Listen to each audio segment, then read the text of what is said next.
Hello everyone. Welcome to another part of What If Deku Had the Infinity Gauntlet. If you enjoy the video, please like and subscribe, it really helps motivate me to make more. I did not write this story. The original writer is Lord Wolf. Please support them. Now let's dive in. Not bad for my new design. Izuku smiled as he finished his latest blueprint for the Infinity Gauntlet. He'd gone through several different designs, all part of the process of making it work how he needed it to work. All of his other blueprints were horribly flawed, so his current idea was leaning more towards the nervous system of his body rather than genetic manipulation. This will show them. It will show them all. His green eyes had a mad obsessed gleam in them. With the power that he imagined the gauntlet would grant him, he would be the greatest hero in the world. A hero that could save every innocent life.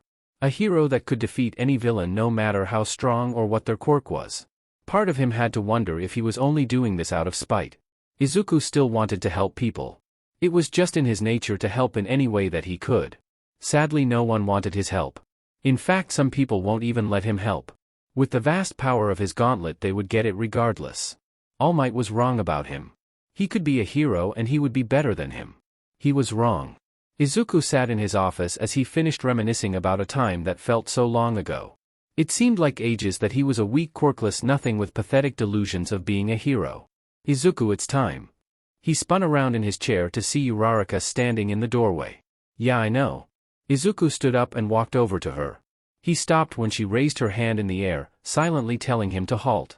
Ochako reached for his tie and undid it. You're a highly skilled super genius, yet you still can't properly do a necktie.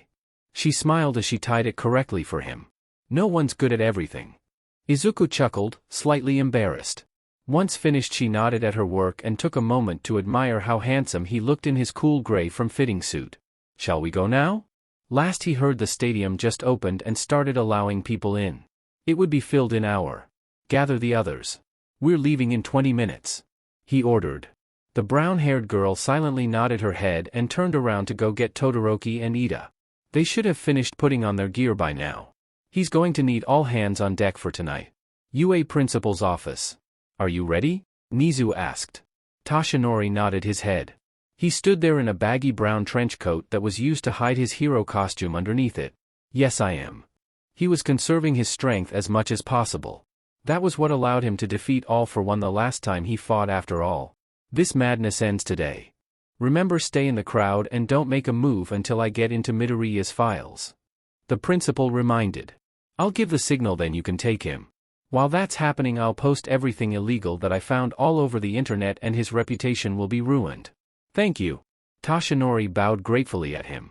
Whatever happens tonight, you've been a great friend and ally. Good luck, All Might. You'll always be the symbol of peace. Never forget that. Nizu gave him a respectful bow in return. With one last look, the hero stepped out of the office and made his way to the main entrance with his disguise on. There was someone that noticed him leave though. Someone who saw through the get-up and followed after him.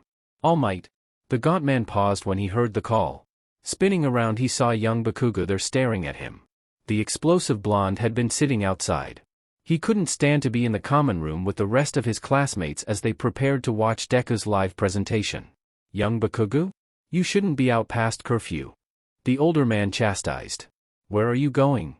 It was then that he noticed the classic hero costume the man was sporting underneath the shady trench coat. You're leaving to go fight Deku, aren't you?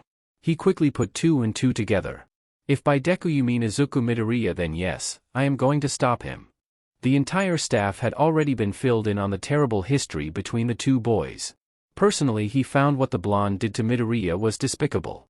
However, he was a teacher and Toshinori had promised to guide all of his students down the right path of heroics regardless of their past mistakes. Of all his students, Bakugo obviously needed that guidance the most. Take me with you. The boy suddenly demanded. I can fight. I can help. Toshinori paused and looked at the boy. He very clearly wanted to help him, but that was not something he could allow. Look, young Bakugo, I appreciate the offer, but I can't let you risk your life. He told the boy honestly. Do you hate me, All Might? Bakugo asked, head down as he clenched his fists. Toshinori's eyes widened at the question in surprise. What makes you think that? Deku said that your fight with the boss of the league weakened you. If it wasn't for me getting kidnapped by those freaks, you wouldn't have had to fight that guy. Bakugo tilted his head up to look him in the eyes. Do you hate me for making you weaker? Young Bakugo. Toshinori sighed. You didn't do anything wrong. He told the boy. After careful consideration he decided to let Katsuki know the truth about his quirk and the history behind it. He'd rather have one more person know his secret than let the blonde go on thinking he'd ruined the career of the #1 hero. So your quirk is passed on from person to person. Bakugo summed up. That's right. All Might confirmed. And Deku managed to find a way to steal it and put into his stone. Bakugo fumed at that. Not only that, but he's also in possession of your enemy's quirk all for one. Yeah, that's what makes him so formidable right now. All Might nodded at him. Now you're going to go kick his ass in public to get everyone back on your side and put the nerd away forever. He wasn't even considering the possibility that All Might could lose this fight. It didn't matter how much power Deku stole. Heroes always defeat the villains, and that's just how the world works. It's not about getting the public on my side. It's about stopping Midoriya before he goes too far. Toshinori corrected. He no longer cared much for public opinion. That's what cost him nearly everything in the first place. Take me with you. I can help. Bakugo wanted to be there to stop Deku. Young Bakugo, I can't ask you to risk your life. He was interrupted when the boy fumed. I signed up for that when I got into this damn school. Katsuki shouted. Toshinori placed a skinny hand on the blonde's shoulder. Young Bakugo, stay here. Become a great hero, be better than me and better than who you used to be. He didn't leave any room for argument. Only giving the boy one last smile before he placed his hat on and left the school grounds, leaving a stunned young man who couldn't get over this terrible feeling he had that something awful was going to happen tonight. Bakugo wasn't sure if he was going crazy or not. It's not like Deku could actually beat All Might. Though just to be on the safe side, he would make sure for himself that the hero would win. Later, Coruscant Stadium. The entire complex was massive and highly advanced. Toshinori had seen it all before already. He attended several important events and received several awards in the past. Back then he was so happy and proud to come here. Now he felt like he was marching to war and this place would become the battlefield. Mixing in with crowd, Toshinori glanced worriedly at all the civilians that would be attending this presentation. The place was used for sporting events, so it had armor plating and shields that lined the walls that separated the arena from the stadium seating. As the gaunt man walked through the entrance, he made sure to have a glance around for anyone who might be working for Midoriya. Especially that masked operative that they were almost positive was the hero killer. Surprisingly, he didn't see anyone that looked remotely suspicious. Just the normal security guards that worked the stadium. Toshinori didn't even see of the boys' Titan robots around. Oh, excuse me. A woman bumped into him, almost falling to the floor, but the hero in disguise reached out and stopped her with a hand on her wrist. Sorry, I wasn't watching where I was going. She smiled apologetically. It's all right. He took a quick once-over of her. An average-looking dark-haired woman, nothing at all suspicious, so he decided to let her go and continue further to where people were being seated for the show. Had he paid further attention, he would have seen the woman's devilish smirk behind his back. She turned around and faded into the crowd before pressing a finger to the communicator in her ear. He's here, just like you said. She whispered. Good work, Himiko. A voice on the other end replied back with an amused tone. Back with All Might, he was directed to an aisle seat somewhere in the upper area, giving him a good view of the central arena. He could see a stage set up at the north end, with a large screen behind it and a podium placed in front. Toshinori guessed that's where Midoriya would be and already started making plans for how to approach this. About 10 minutes later, the last few attendees were seated, completely filling the stadium. Then the arena brightened up with lights as the stadium lights dimmed down into darkness. The skinny blonde man watched as a portal opened up on the stage and out walked three people that had the disguised hero paling. First was Ochako Uraraka. She was decked out in white body armor with something on her back that resembled folded-up metal wings. Her forehead and sides of her head were protected by a special helmet that left her face open and her brown hair loose. There was also what looked like a pink transparent lens that covered her left eye built into the helmet. Next was something that greatly resembled the hero costume of another former Class 1A student. This one Toshinori knew was Tenya Ida. His new knight-like armor was mostly white with silver accents and lacked a cape. There were armored silver guards on the front of his shins that were most likely used to increase his damage potential with his kicks. There was also a blue lens that covered his left eye built into his helmet like Uraraka's. Next, Shoto Todoroki, son of the now disgraced and quirkless former number 2 hero Endeavor, stepped through the portal. The only white armor he wore covered his chest, shins and forearms. The rest of his legs and arms were covered by a gray bodysuit that was made for movement. Todoroki wore a thick white scarf draped around his collar and shoulders that obscured the lower half of his face, the ends of which fell behind him like two long tails. On his back rested two metallic sheaths that contained what All Might assumed were swords. Shoto didn't wear a helmet like the other two, but there attached to a device on his ear was a red lens that covered his left eye. Finally Izuku Midoriya walked out of the portal, closing it behind him. Unlike his new followers, he was not equipped for battle. Then again, with that Infinity Gauntlet strapped firmly to his left arm, he didn't need armor. Instead he was dressed in his usual light gray suit, with a black button-down shirt underneath and dark green tie that matched his hair. The crowd fell into silence upon seeing the director of the Hero Regulation Department. Izuku smiled and walked up to the podium. "Good evening everyone, I'm happy so many wonderful citizens could make it here to this defining moment." All Might silently observed him and the 3 out of 4 former U.A students that fell prey to his manipulations. Meanwhile back at U.A. "Alright, let's see what we got here." Nizu took another heavy sip of his tea as he finally gained access to what he was looking for. The classified government files that pertain to the Hero Regulation Department. Breaking into it was no easy feat. The government connections he had only got him so far. Deeper restricted files were off limits to someone with his level of access. "We have the deal between Geonosis Tech and the HRD for the rights to the Titan design." He read through the different files. It seems that company got a large sum of money as fair compensation, issued by Midoriya himself and approved by the Prime Minister himself. That wasn't incriminating, just typical government-funded weapons commissions. Sadly, no information about the gauntlet that gave Midoriya his power. It seemed the highest authorities didn't know or understand how it worked, and the boy wouldn't be foolish enough to keep any records detailing how he created it. Kakropka obetrenin plan. The talking animal found a rather interesting file.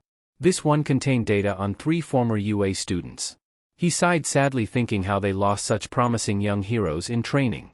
The files concerning them consisted of information the school already had. What's this?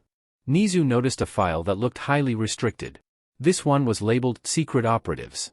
Now that sounded exactly like what he was looking for.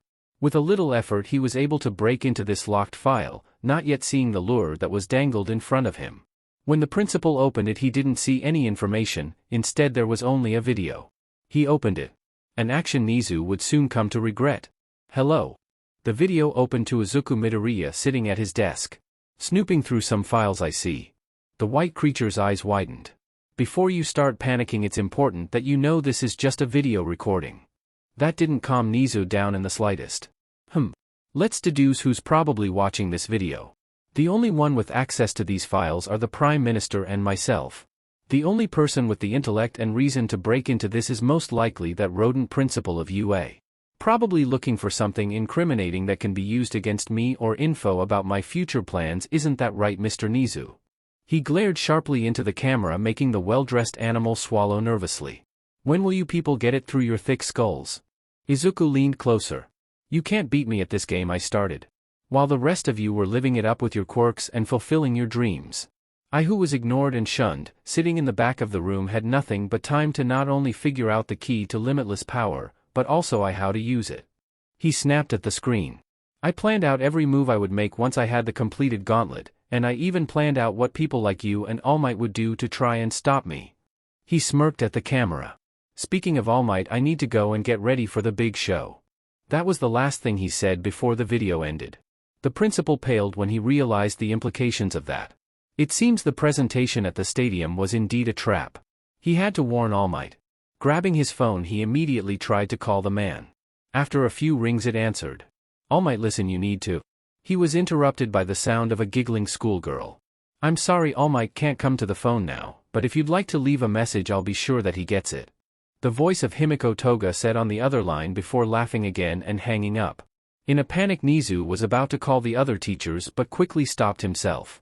If U.A faculty members showed up to help All Might, then the consequences could be disastrous politically speaking. Midoriya probably already knew that. No, he definitely knew that. This was all planned out to the exact detail, just like he said. "There is one person I can call." Nizu realized. He just hoped they got there in time. Back at the stadium. "We are on the precipice of a new era. Izuku said to the audience. For too long we were comfortable with good enough, but good enough is longer going to cut it in this day and age. We can't rely on media-addicted celebrities, abusive power-hungry fools, and old weak men who all pretend to be heroes. He paused as he looked out into the stands.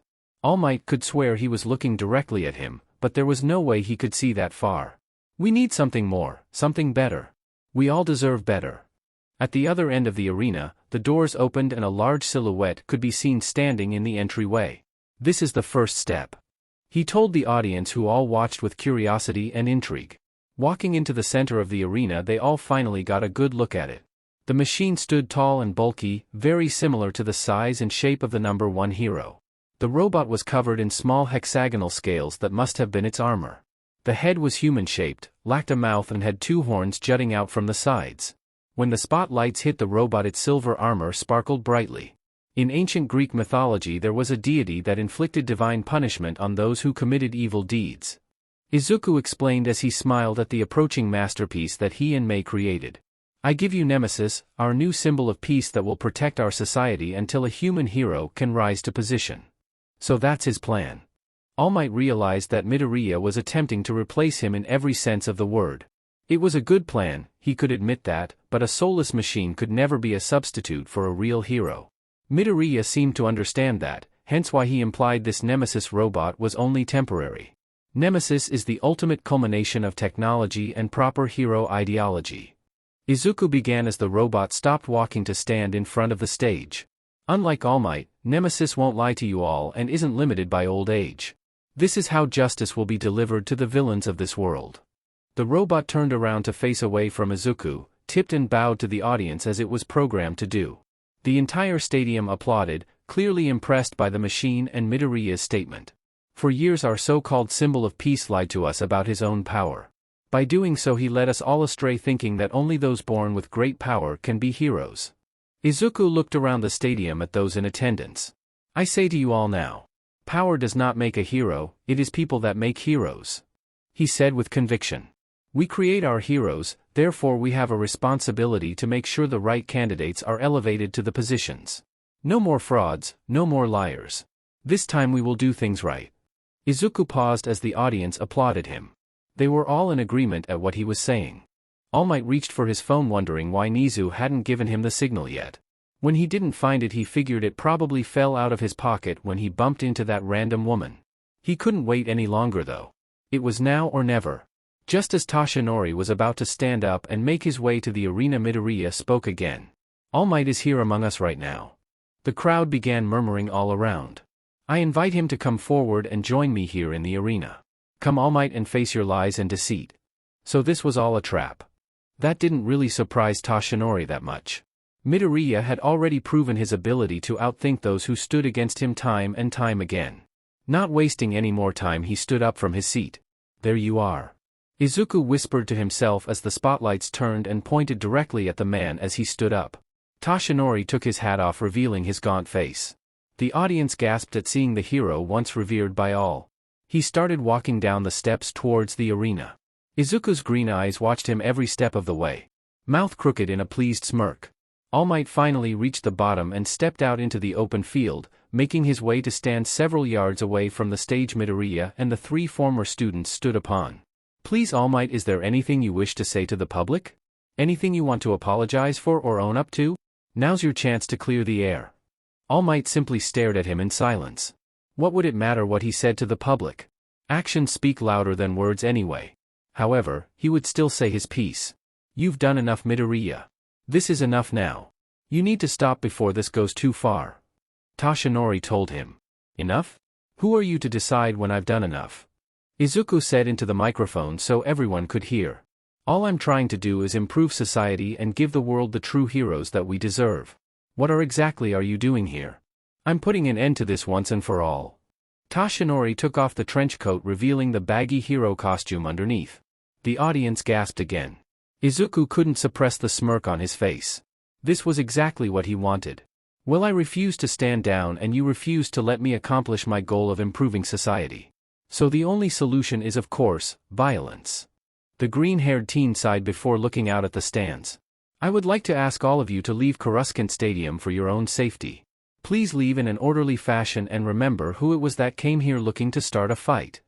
All Might narrowed his eyes at him. This must have been part of his plan to turn more of the public against him. The hero just stood there while Todoroki, Ida, and Uraraka left to go help evacuate the stands, leaving just the two of them alone to simply stare at one another quietly. The robot that Izuku presented had made its way to stand behind him. Not that All Might cared for another mechanical monstrosity that the boy invented. It took a good 15 minutes till the stadium was cleared of innocent bystanders. Toshinori took that moment to finally speak again. Thank you for letting the people leave. The hero could thank the boy for having the decency to let the people who were not involved in this get to safety.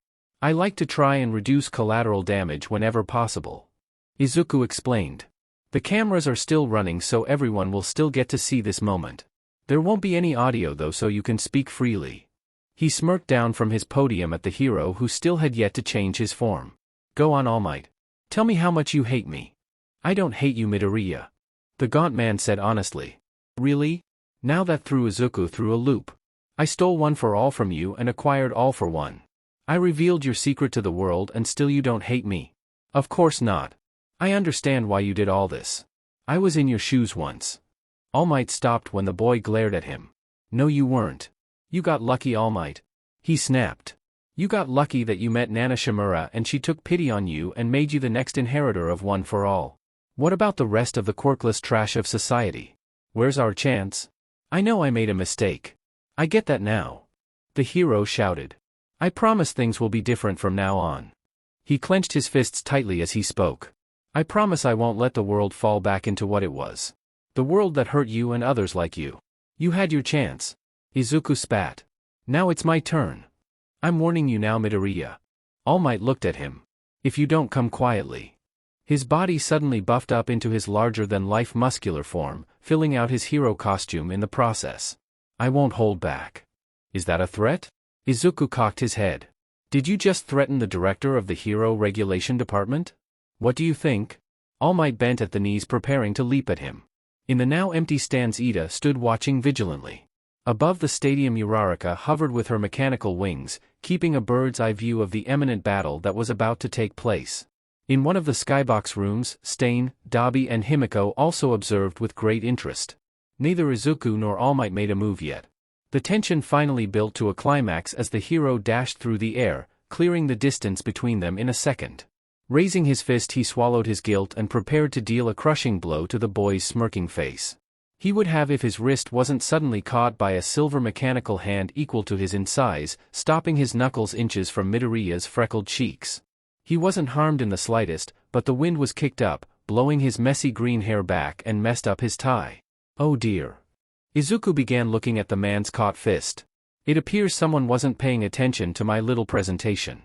All Might's surprised eyes followed the metal hand to see that it was the robot Midoriya built to replace him as the symbol of peace. Allow me to reintroduce you. All Might say hello to Nemesis. Izuku quickly fixed his tie as Nemesis turned its metal body and threw the hero back across the arena with shocking force. Toshinori actually had to dig his heels into the pavement to keep from going any further. Nemesis stepped between one of its two creators and the hero that tried to hurt him, stomping its big metal foot in an intimidating display. You're going to have a machine fight me again? All Might silently fumed. This was not how he wanted this to go down.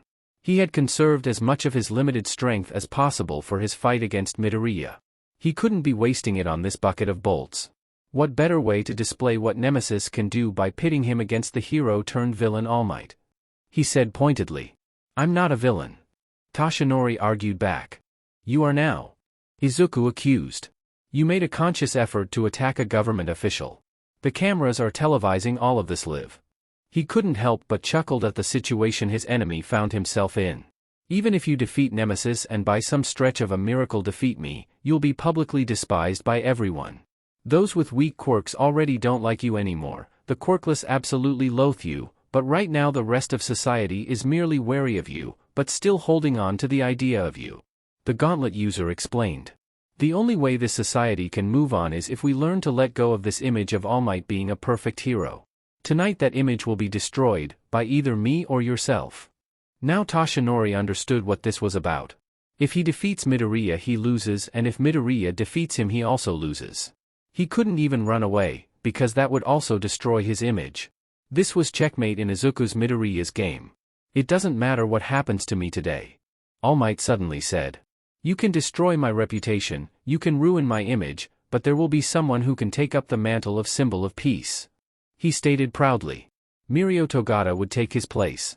That boy carried something greater than one for all or even his quirk permeation. One of his only regrets was that he didn't make the decision to make the boy his successor sooner. Now he had to deal with his other regret that was standing before him. All Might. Oh no. He recognized that voice. Turning around, he spotted Bakugo at the entrance to the arena, decked out in his full hero costume and gear. What was he doing here? He didn't have time to think as the blonde launched himself with his explosions across the field. He was stopped by a suddenly wall of fire that divided the arena and cut him off from helping the hero. What the hell? Oh, this is just perfect. Izuku celebrated this unexpected turn of events. Sorry Katsuki Bakugo, but you weren't invited to this show. However, if you want to fight someone, I know someone that can oblige you. As he said that, Bakugo noticed a figure standing amidst the flames slowly moving towards him. Todoroki stepped out of his own wall of scalding fire. You shouldn't be here, Bakugo. Todoroki glared at him hatefully. Icy hot. Katsuki spat. So you threw yourself in with Deku too? I don't see how that's any of your business. The two-tone-haired boy replied as he walked closer. Patches of ice forming on the ground with every step. I can't allow you to interfere. If you don't leave, then I'm placing you under arrest. Yeah. You just try. Bakugo took a stance that said he was ready to fight. Todoroki reached behind his back and pulled his two swords from their sheaths. All Might and Bakugo, the two I hate the most, together in one place. Izuku was so pleased at this. He really wanted an excuse to properly punish Bakugo, but sadly Udade was doing everything in their power to keep the boy in check. Now that he'd finally stepped out of line, Izuku had a justifiable reason to take his quirk. All he had to do was sit back, watch and wait for Fahrenheit to take him down. Todoroki vs. Bakugo. Icy mist formed on the blade of Shoto's right sword, while glowing embers poured from his left. Bakugo didn't waste any time and blasted towards him. He needed to finish this quickly and go on to help All Might. The man could only fight for a short time. He knew that now. A straightforward attack. Todoroki figured he'd start with that. The scouter device also warned him that his quirk was about to flare up, giving him a quick red out of his level. Swinging his right sword, he threw an arc of ice at the blonde. Shit! Bakugo silently cursed as he barely dodged the blast. He noted that the ice had gotten faster, or perhaps the swords were enhancing his quirk. Either way, it looks like he had gotten a lot better since their match at the sports festival. Eat this. Bakugo maneuvered around the ice and tried to blow his opponent up, only to meet something solid that protected him. Holding his sword out defensively, he generated a shield made of ice around the blade. Todoroki thrust his left sword over his shield, shooting a spear of fire at Katsuki. The attack barely missed the blonde, whose eyes widened in shock at the new move. Bakugo then decided to get in close. He hated to admit it, but Icy Hot outclassed him in the range department. Got him. The whole point of these distance attacks was to bring the other in close. Now he would show him just how much his close-range combat had improved. Bakugo was caught by surprise when Todoroki swung his dual blades at him with grace and precision. All that sword training with the hero killer paid off. Katsuki ducked and weaved around the swings, using his grenade gauntlets to parry some of the blows. Now this was new and something he didn't expect from the dual quirk user. It seemed he was just as dangerous up close as he was from a distance. Quick little bastard. Bakugo gritted his teeth and fired an explosion directly at the ground between them. Dust and debris was kicked up, obscuring both of their vision. Or so Bakugo thought. Little did he know the scouter equipped over Todoroki's left eye tracked him through the smoke. All Bakugo saw was the swing of a red glowing blade that tore through the cloud, splitting it in half. He couldn't dodge in time and the flat side of the weapon collided with his face. Damn it! Katsuki cursed as he was knocked back. He had to get those weapons away from Icy Hot, then he would have an easier time laying into him. Pulling the pin of his right gauntlet, he aimed it directly at Todoroki and fired. Shoto didn't even flinch at the massive explosion headed towards him. He merely channeled as much of his fire as he could into his left sword and swung it in a downward arc. His flames completely overwhelmed Bakugo's destructive blast, absorbing it and continuing on to the blonde opponent. Gah! Katsuki shouted as he was blown away. His back crashed painfully against the wall of the arena behind him.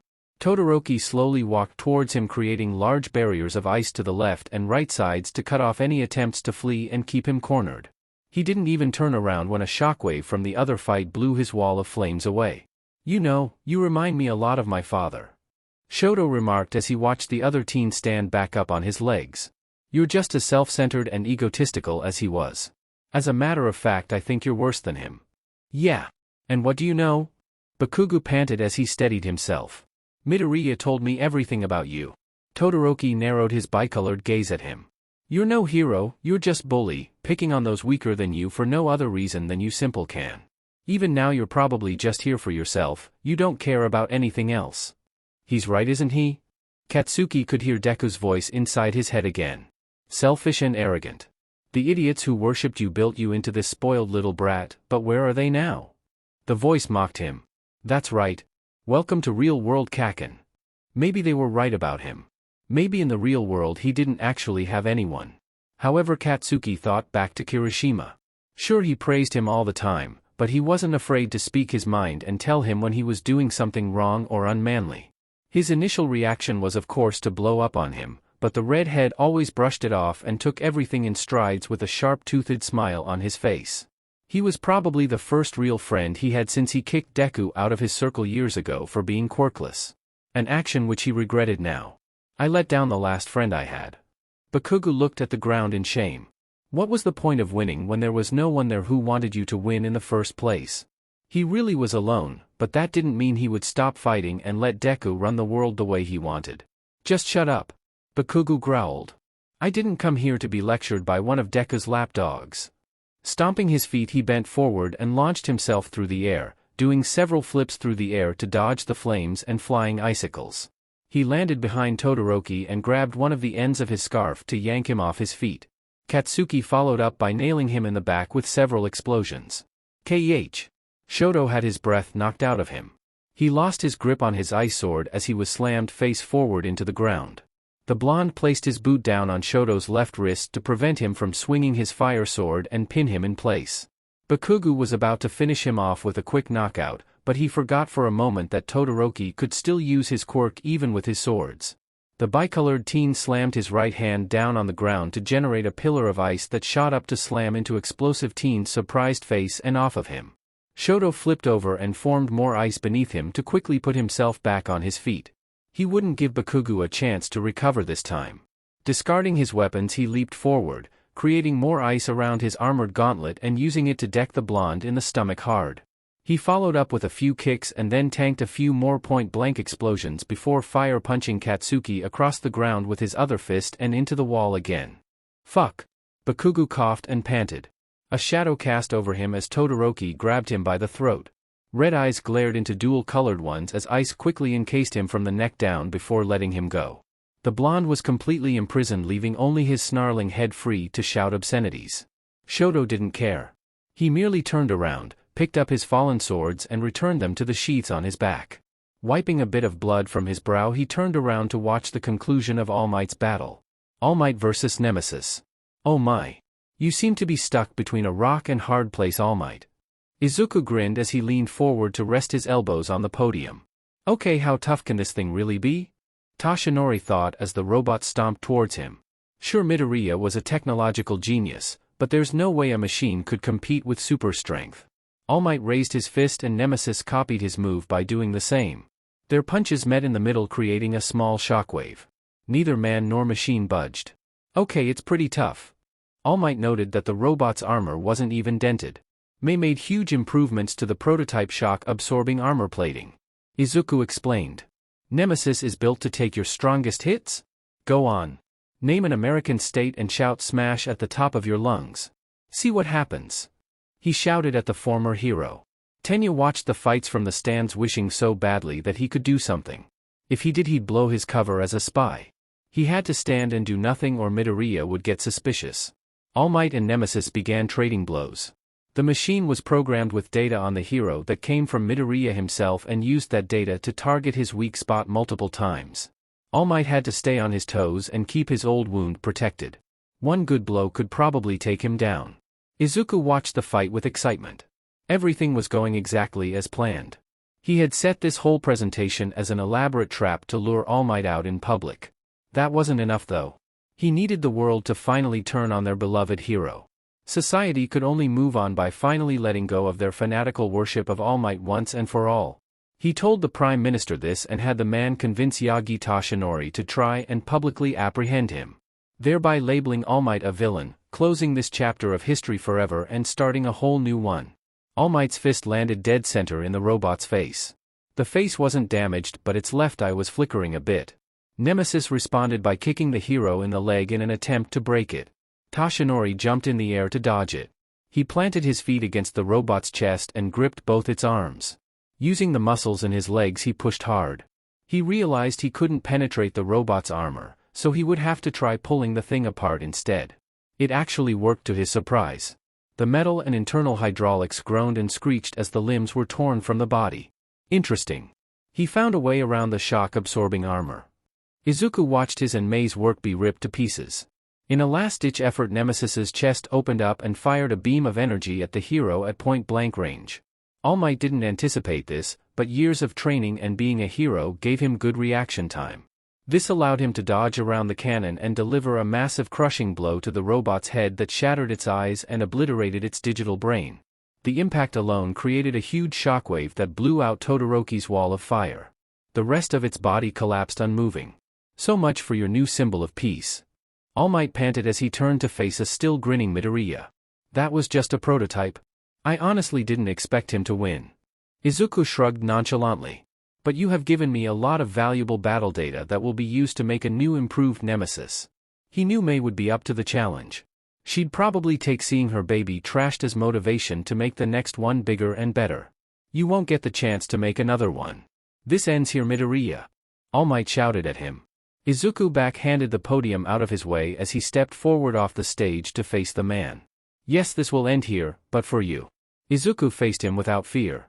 No more games, All Might. Give me your best shot and I'll give you mine. Take me seriously for once and hit me with everything. Fine if that is what you want. Toshinori reared his fist back. He pushed the rest of his guilt down.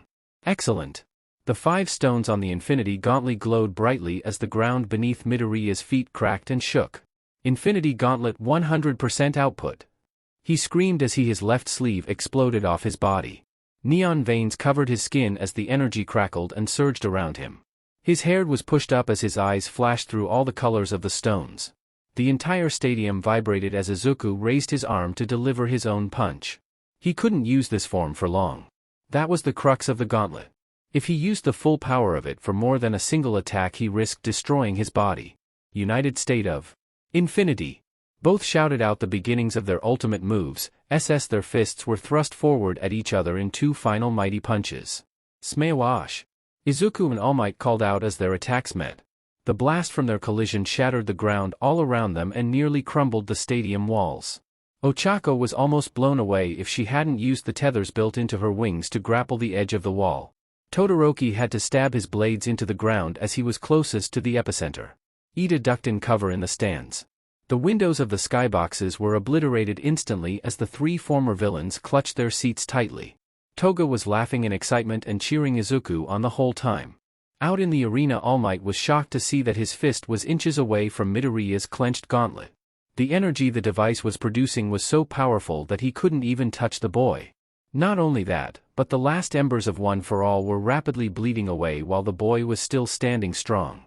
Toshinori's body slowly started to shrink as he was pushed back by the force of the gauntlet. Yes!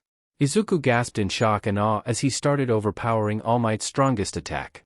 As confident as he was in his gauntlet and power, there was always a shred of doubt in the back of his mind. To see himself actually winning had his eyes widening in surprise. He then followed through with his punch, breaking the hero's arm and giving him the full blast of his Infinity Smash right in the chest. All Might's steam-covered and bloodied body was sent flying right out of Coruscant Stadium and crashed into a nearby unoccupied skyscraper. All Might! Bakugo cried out, having witnessed the impossible happen right in front of him. He screamed and thrashed at the ice that trapped him. Luckily, the explosive force from those 2 attacks cracked and weakened the ice, allowing him to free one of his arms and blast the rest of it off. Todoroki was too distracted staring in shock at All Might's defeat to notice Bakugo escape. Izuku! Ochako hovered down to center of the field as the energy that danced around the green-haired boy faded away. She saw him standing in the same spot, fist still raised and completely disbelief on his face. "Izuku," she called again. I did it," he whispered. Izuku couldn't believe what he just did. He defeated the greatest hero with his science and technology. He proved without a shadow of a doubt that quirks are not everything. That power can not only be replicated but also improved upon. Quickly clearing his throat, he lowered his fist and brushed the dust off his suit awkwardly. "I'm alright," he finally answered her as if nothing had changed. "Bakugo escaped. Do you want me to go after him?" Ochako asked. "No, Angel. The Titans will track him. You go retrieve All Might," Izuku ordered. Best to arrest the man now while he was most likely unconscious. "Bring him here and I'll warp him directly to Tartarus." He was back to smirking now. The high of absolute victory starting to kick in. "As you command." She wanted to bow, but that was hard to do while floating in midair. Ochako's mechanical wings flapped once, lifting her higher as the jets activated, allowing her to speed through the air and out of the stadium. Let this be the final chapter in the story of All Might. Izuku chuckled, which slowly devolved into full-blown laughter. Ochako flew towards the building that the hero's body crashed into. She felt bad for him, but this had to be done. Izuku already explained to her why All Might needed to be out of the picture, and as much as she disliked the plan, she had to agree with Izuku's logic. When she arrived, she landed inside through the hole in skyscraper. It was some company's office building whose name escaped her. Looking through the wreckage, she found a human-shaped impression in the floor, but no human that matched it. Judging by the amount of blood, he must have been badly injured, so where did he run off? Following a trail of the red life fluid, it led her to the emergency stairwell door that looked like it was blasted off its hinges by a bomb and was still smoldering. "Bakugo." Angel sighed as she realized who must have gotten here first. "Elsewhere." "Hang on, All Might." Bakugo carried the skinny frail man formerly known as All Might on his back. He ran through the dark alleys, avoiding the main streets. "I'll get that recovery hag to fix you up." "Not, you.A. Toshinori wheezed, barely conscious. Midoriya will, no." That was true, and it had Bakugo stopping in his tracks. U.A would be the first place Deku would go to looking for All Might. In fact, he probably had his metal heads there now. However, he didn't know where else they could go. Hospitals were out of the questions, and he couldn't risk his parents' safety by bringing him to his home. This moment of indecisiveness was a mistake, as two Titans appeared at one end of the alley, having finally located him. "Shit!" Bakugo cursed. He couldn't fight these things and protect All Might at the same time. They probably alerted Deku by now too. This wasn't looking good for them. Just as the robots marched towards them, their heads were swiftly knocked off by a yellow blur. "You look like crap, Toshinori." Gran Torino landed next to them. The gaunt and blood-covered man had just enough in him to give a weak, pathetic smile. "Been better." He coughed up more blood onto Katsuki's shoulder. It seems they'd make it after all. Sadly, their hopes were dashed when 4 more Titans appeared, blocking both ends of the alley. "You wanna go half and half on these fucking rust buckets?"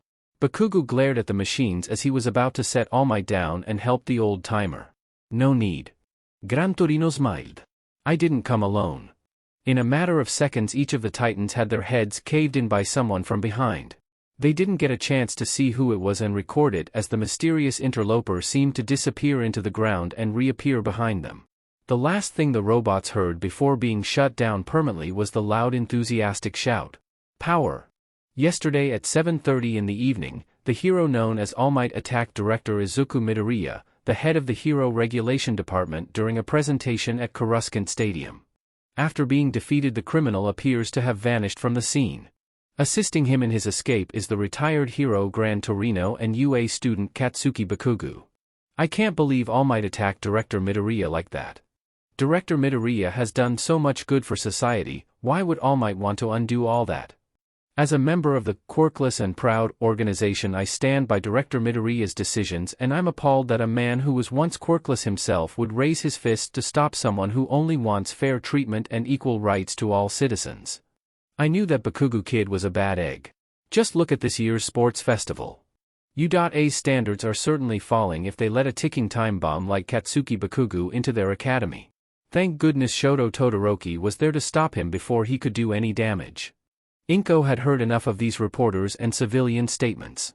She flipped off the television just as they finished showing another replay of her son and the former #1 hero's epic clash.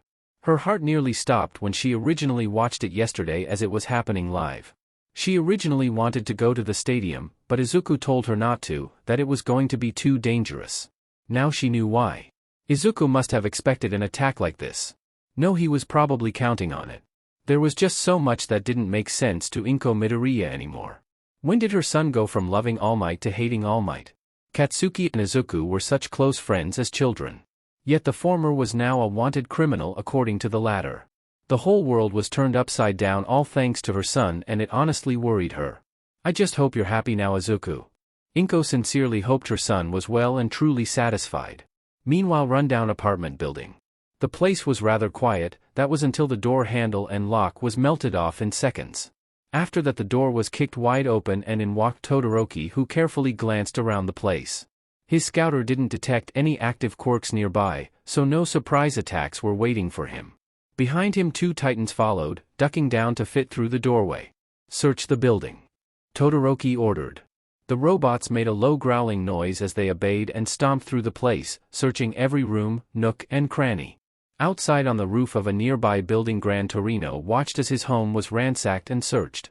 Midoriya certainly doesn't waste any time. The old man whispered to himself as he quietly turned around to flee, by jumping from rooftop to rooftop. He thought he could get back to his place in time to pick up a few things, but it looked like that wasn't going to happen. Elsewhere. Tashinori, let's take a break for a second. A tall blonde teenager paused in his training. He turned around to face a taller dark-haired woman. It looked like she had something on her mind. What is it, master? Tashinori put down the weights he was lifting and approached her. I heard from Torino that they're starting to teach you more about villains at UA. The woman handed her successor a bottle of water which he took gratefully. I just wanted to tell you there's actually people out there more dangerous than your average villains that the teachers won't talk about. Who could be more dangerous than villains? Yagi wondered aloud. Those that have been hurt by the world. Nana stated with sad look on her face. You'll come to learn, Tashinori, that the world isn't fair to everybody. It can be quite cruel, especially to those who didn't deserve any of it. These people want nothing more than to make the world hurt for hurting them in the first place. Hurt people hurt people. Tashinori summed up in agreement. In simple terms, yes. It goes much deeper than that though. She stopped to let him think on that. What I'm getting at is that these people will know exactly how to hurt others, they will know the best way to cause pain, and they will know all the weak points of humanity. So they're smarter villains? Tashinori asked. Not quite, but you'll get the point. So what do I do if I find one of these hurt people? Well, you can fight and arrest them. That's what a normal hero would do, but a true hero would save that person from the pain and misery that's slowly eating them from the inside. Shimura told him. In truth, all the revenge in the world would never satisfy the pain in someone's heart. How do I do that? She smiled and ruffled his hair. That's up to you to figure out? Dark sunken eyes slowly opened as the last remnants of his dream faded away. It wasn't often that he dreamed of past memories of his master, but when he did it always brought sorrow to Tashinori's spirit. There was so much he wanted to show Nana Shimura, so much he wanted her to see. Tashinori wanted so badly for her to be there for when he ushered in a new era of peace. She deserved to see that after everything that happened in her time. Sadly, that peace didn't last thanks to Midoriya. Everything was falling apart now. Tashinori started to look around. It appeared that he was in someone's bedroom, but there was hardly any furniture. His body hurt all over, especially his chest area, which he noticed was covered in bandages and gauze. Midoriya's Infinity Smash really did a number on him. Before he could take full stock of his injuries, the door slowly creaked open and in walked someone he hadn't seen in a long time. I suppose I told you so is the last thing you want to hear. Sir Knight, I said stoically. But you're going to hear it anyway. All Might couldn't help but chuckle even though it hurt his bandaged chest to do it. I thought you said I'd die fighting a villain, yet I'm still alive. Tashinori recalled. The visions are sometimes vague, leaving them open for different interpretations. Knight, I corrected. However, based off the recent news, it appears your hero career and legacy has died. In other words, due to your defeat, for all intents and purpose the hero All Might is dead. They both looked saddened at that fact. Night Eye hated seeing All Might lose his smile and once again cursed Izuku Midoriya's name for taking so much from the hero. His heart nearly stopped yesterday when he watched Toshinori be sent flying out of the stadium by the boy's empowered fist. Where are we anyway? The gaunt injured man asked. A rented apartment that my agency was using to stake out a possible base of the Shai Hasaikai. Night Eye explained as he pulled up a chair to sit down next to the bed. It was off the record to avoid suspicion so Midoriya won't be able to track us here. I wouldn't underestimate him if I were you. They've been making that same mistake over and over again. I'm not. In fact, I'm taking every precaution necessary. The tall, well-dressed hero adjusted his glasses indignantly. Had I been brought in on this case earlier, I probably could have helped you stop Midoriya before he got this far. Fair enough, but I wouldn't refer to this as just another case. He looked down at his heavily bandaged chest. This is more like a catastrophe.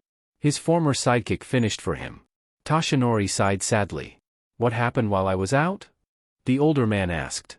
Were Gran Torino and young Bakugo safe? Midoriya called a city-wide search and warrant for the arrest of All Might, Gran Torino and Katsuki Bakugo. Night Eye explained. Nizu called me as I was the least likely person Midoriya would expect to help you. Mirio went ahead to go rescue you. The principal forged some documents to make it look like he was with me for his work study for the past few days so Midoriya won't suspect him either. Why did you help me? He thought after the way they parted the other would want nothing more to do with him. Why wouldn't I? Night Eye asked as if it was obvious. Do you really think I care about you so little that our past grievances would make a difference? Toshinori couldn't help but smile happily, despite how much pain he was in right now. As happy as he was, he still wished that this reunion was under better circumstances. Another regret he'd probably have to live with. Oh good, he's awake! Mirio exclaimed as he phased his head through the door. Pulling back, he then opened the door from the other side. There stood the third-year student Mirio Togata, followed by the first-year student Katsuki Bakugo. Young Togata, young Bakugo. Toshinori attempted to get up, but struggled. Easy there, your body took quite a hit. Mirio helped him into a sitting position while Katsuki just stared at the floor with frustration, unable to even look at the former hero. He still couldn't believe what happened at the stadium yesterday. Not only did that half-and-half bastard mop the floor with him, but Deku overpowered and defeated All Might. Nothing was making sense anymore. When he did finally meet All Might's eyes, he flinched seeing the hard, disapproving gaze. Young man, what the hell were you thinking? Toshinori coughed a few times. I was just... Bakugo didn't know what to say. You weren't supposed to be there. The gaunt man continued. Do you understand what you've done, by helping me? You destroyed whatever future you could have had as a hero. Bakugo swallowed the lump in his throat as his eyes started to water. The realization of the consequences finally setting in. However, had it not been for you, I'd probably be in prison right now, so thank you, my boy. Bakugo's eyes widened in surprise as he quickly wiped the tears away. He's right. As long as All Might is alive and free, Midoriya hasn't completely won yet. Night Eye nodded in agreement. So what's the plan? Mirio asked everyone. There is no plan. Izuku Midoriya's Infinity Gauntlet has made him stronger than me. There's nothing more I can do. All Might confessed solemnly. Even he could no longer be hopefully optimistic anymore. Come on, we can't give up now. Mirio smiled. There must be a way we haven't thought of. You don't get it. Midoriya's too smart and too powerful. Toshinori lamented. He was wrong about the boy. With his mind he would have made a wonderful hero, probably one of the best. It was far too late for that now. Then we'll just have to become stronger than him. Mirio said with confidence. If it were that easy we wouldn't be in this mess in the first place. Night Eye corrected. He then looked to Toshinori. It's gone, isn't it? One for all, you mean? Toshinori sighed. Not quite. I can probably use it for less than a minute, but I felt nearly all of it drain away when Midoriya overpowered me. Bakugo remained silent, wishing that he could have done more and cursing Todoroki for getting in his way. You can't stay here much longer. Night Eye suddenly said.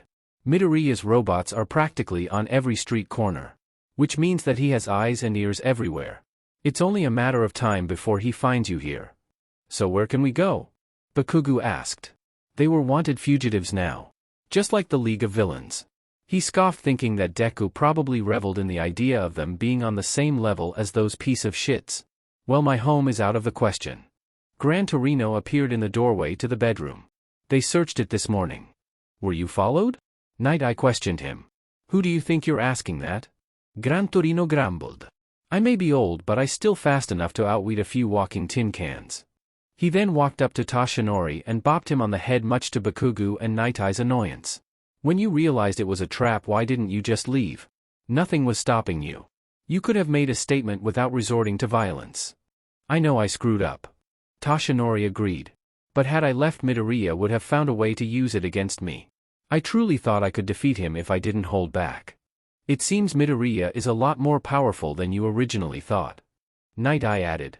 If what Mirio told me is true, then with one for all and all for one in his possession, there is no limit to how strong he can become. There really wasn't much hope in defeating him. We still need to find a place we can hide. Bakugo reminded them. Deku will be on our ass anytime now. Midoriya's influence covers nearly all of Japan, plus with his ties to the villains he probably has control over the majority of the criminal underground by now. Night Eye was racking his brain to come up with a solution. The only way you'll be out of his reach is to flee the country. Just like last time. Toshinori clenched his fists in frustration. It was just like the time when his master was killed by that man and he had to continue his training in America. It was there where he met. Suddenly an idea popped into his head. Night Eye, can you send a long-distance message for me? The injured hero asked. I'm not under suspicion, so of course I can. What do you need?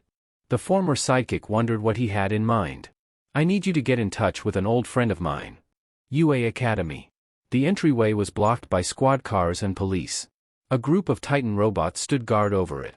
Surrounding the school's main building, even more robots stood keeping a perimeter. In the air, Ochako aka Angel flew over the grounds, watching for any suspicious activity and keeping an eye out for any sign of All Might or Bakugo. It'd be foolish and idiotic for them to come back here, but Izuku said it was best to be on the safe side. Inside the school another search was underway.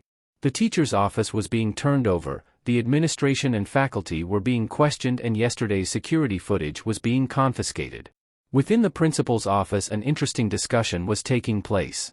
So tell me, Nizu, whose idea was it for All Might to come attack me? Izuku asked rather smugly. Yours or his? I'm afraid I don't know anything about this. The principal denied any knowledge of the events. Washing your hands of All Might now that your little plan backfired, how political of you. Izuku smirked.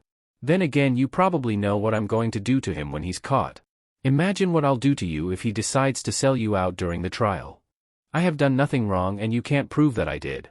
Nizu really didn't like being outsmarted by this mastermind of a teenager. Not just once, but multiple times the boy had somehow predicted exactly what they would do to try and fight him and turned their plans against them. In a way he was right. Society's complete dismissal of the quirkless boy gave him all the time he needed to plot and scheme. You're right, I can't. The gauntlet user chuckled as he paced around Nizu's desk, like a shark circling his prey. But I know it was you that went looking into government files for something incriminating to use. Izuku stopped directly behind the animal's chair.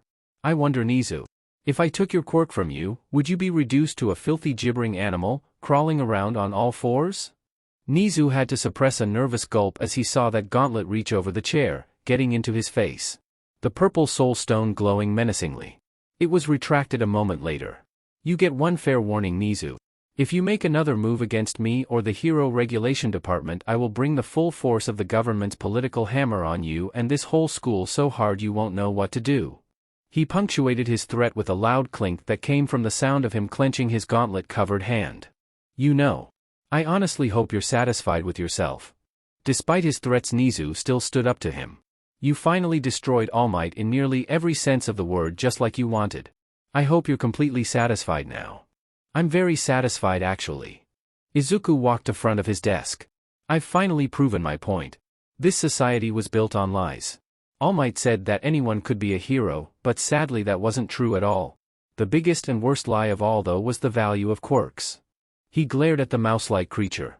Quirks are so great, quirks decide your future, and quirks are required to be a hero. By defeating All Might, I've torn this lie away. If a quirkless loser like me can overpower the greatest hero in the world, then there is hope for the weak and forgotten. All of those that your precious society deemed useless have a chance to be somebody now. It just took a lot of violence, destruction, and thievery to get to that. Nizu reminded him of all his crimes he committed to achieve this. A small price to pay. Izuku turned around, walked towards the door. When we have true heroes, when everything is fair and just, the world will appreciate what I had to do. With a wave of his gauntlet the doors were opened. Udata will be under scrutiny for an indefinite amount of time. I'll be watching you. All of you. He turned around and smiled at the principal. Good day. As soon as the doors closed, Nizu slouched in his chair, wiping the sweat from his furry face. Outside. Recover girl hasn't set foot off the grounds in the past 48 hours. Ida reported. Excellent. Without her, All Might won't be properly healed, and wherever they're hiding him he'll be stuck there for quite some time. Izuku smirked. It looked like checkmate for the former #1 hero. The fact that Bakugo is going down with him was just icing on the cake. He's obviously not here, we should leave and look elsewhere. Ida told him. You're right, he's not here. The green-haired teen agreed. However, we'll keep watch over the school in case he tries to come back. The other boy silently cursed at that. He was hoping Midoriya would leave Udata alone, as that would make it easier to send secret messages to them. While he was interrogating Recover Girl, he couldn't even tell her that he was a spy, as there were 2 robots in the room recording the conversation. All clear up above. They looked up to see Ochako hovering above their heads. She landed gracefully next to them, metallic wings folding up behind her. No suspicious activity to report. Good.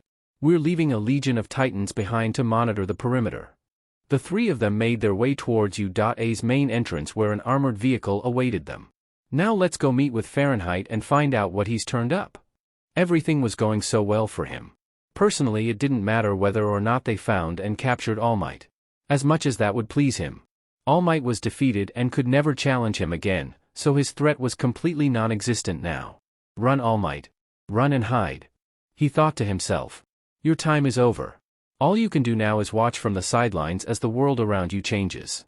So just sit there and fade away into nothing. Izuku couldn't help but smile proudly even as he felt drops of rain start pelting his face. Later that night, 5 individuals stood at the docks of Scarif Harbor. Luckily, the rain gave them a good excuse to hide under raincoats, so nobody questioned their state of dress. Behind them, a large vessel containing shipping containers was ready to set off. So this is goodbye then. Sir Night-Eye said solemnly. It didn't seem fair that he finally got back in touch with All Might only to be separated again so soon. Not forever. Just until we can figure out a way to defeat Midoriya. All Might told him.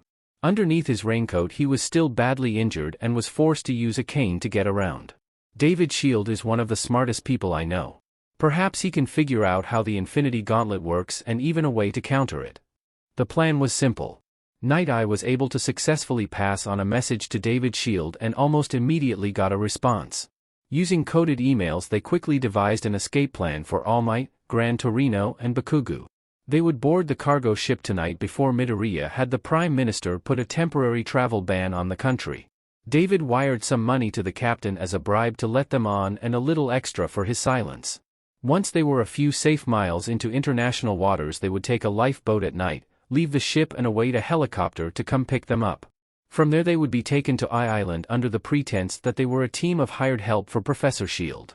With David vouching for them, they should have no trouble getting in without attention. Island was the perfect place to hide out for them while they came up with a strategy to free society from Midoriya's iron grip. Are you sure you don't want to come with us? Toshinori asked again. I'm sure David wouldn't mind 2 more people. Sorry, but I can't just up and leave right now. Night-Eye apologized. It'd be wrong to leave the members of my agency to take on the Shai Hasaikai alone.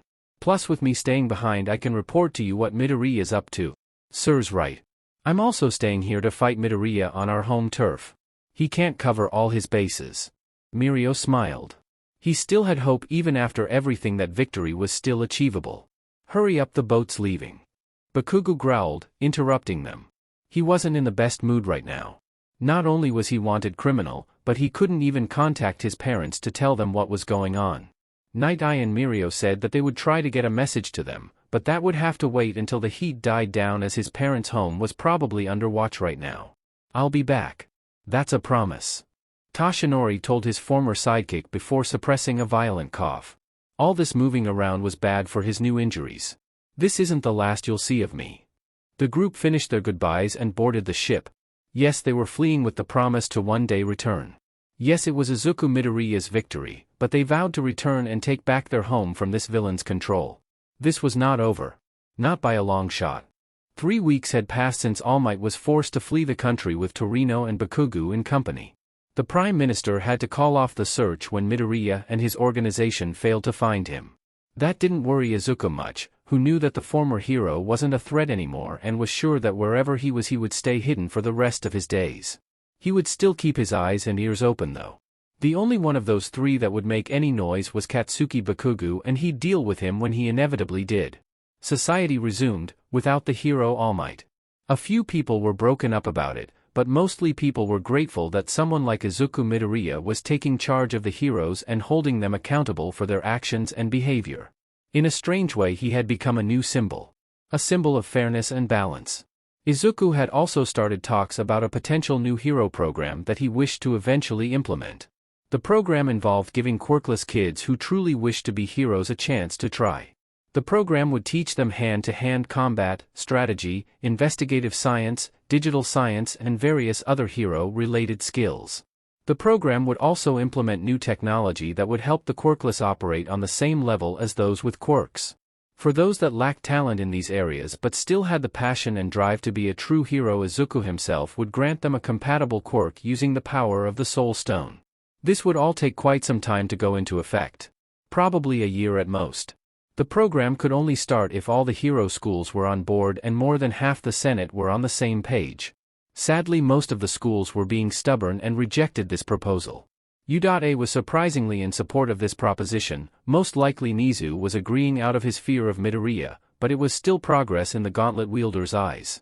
Sir Night-Eye got back to work investigating the Shai Hasaikai. He had to continue business as usual as to not arouse suspicion. He was however keeping tabs on everything that Midoriya was publicly working towards.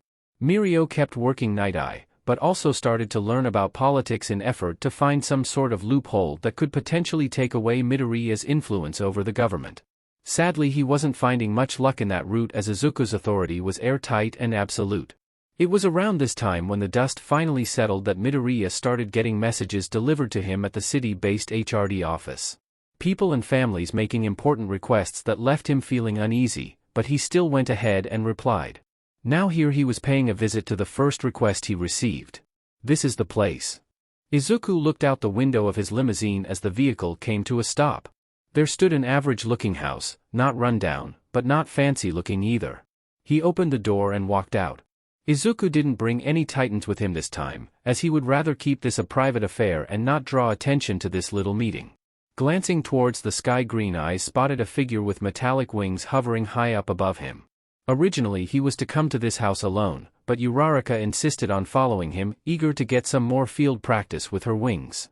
Giving her a wave and a smile that signaled for the girl to go patrol the area, Izuku steeled himself and walked up to the door. Ringing the bell, he waited a bit until a middle-aged woman opened the door. "Hello. Director Midoriya," the woman greeted politely. "Good day, ma'am." Izuku nodded. "Thank you for coming, please come inside." She held the door open for him to enter. Izuku walked inside, taking a look around at the home as he did. "I apologize that it took so long for your message to get to me. My department is still new and the offices are rather swamped lately with reports and calls." Izuku kept a neutral demeanor. "Can you help my son?" The woman cut right to the chase. "I can," he told her honestly. "However, I hope you understand what you're requesting me to do. Your son will be quirkless." "Yes, I know that, and we discussed it together." She sighed sadly. "We've seen that quirkless people are being treated better lately thanks to you, so it won't be as awful as a life as some might think." "Really?" Izuku's face remained skeptical despite the truth to her words. He just couldn't understand why anyone would rather be quirkless. He's 25 years old and has been confined to a bed and wheelchair ever since his quirk manifested at the age of 4. "Please. This isn't a way someone should live." The woman practically begged him to help her son. "Can I see him? I would like to speak with him privately about this." She nodded and led him to her son's room before leaving for the kitchen. Izuku slowly opened the door, not prepared at all for the distorted mess of a human body that laid upon the bed. Outside, Uraraka hovered around the city, keeping a close distance to Izuku's location. She knew why he was here and she knew why he was uncomfortable with what the family was requesting. Her scouter suddenly detected a level 30 active quirk in her vicinity. "Hey! Nice day for a flight, isn't it?" Uraraka turned to see a hero hovering in the air a few yards away from her. The hero, like her, also had wings, but his were granted to him by his quirk. "You're hawks," she stated. This was a surprise. One of the top-ranked heroes was approaching her. Uraraka should have been starstruck, but with everything that happened with All Might she was now wary of any hero that tried to talk to her. "So what brings you to the sky?" Hawks asked in a carefree tone. "Just keeping watch and getting practice in." Uraraka answered quickly, keeping her distance. Hawks noticed this. "Hey, relax. I'm not here to cause trouble." The winged hero tried to ease her. "You know what your boss will do to me if I cause trouble for him." "What's that supposed to mean?" The brown-haired girl looked at him funny. "I think you know what I mean." Hawks returned her look with his own. Ochako was really getting tired of some of these heroes speaking out against Izuku. Ever since he exposed the former heroes MT Lady and Uwabami on live television, the opposition against him had decreased significantly. However, there were still some who condemned his actions and behavior. "Is it because he's quirkless or a former villain?" she asked. "Excuse me?" Hawks seemed taken aback by the question. "I just want to know your reasons for disliking Director Midoriya. It's usually out of bigotry, like some of the off-handed remarks that Detnarat was saying."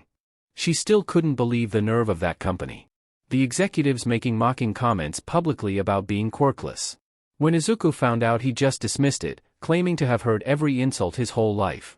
However, she could see the small amount of hurt reflected in his eyes. "Look, I've never had nothing against quirkless people," Hawks told her honestly. "If they want to get stronger and become heroes, then good for them."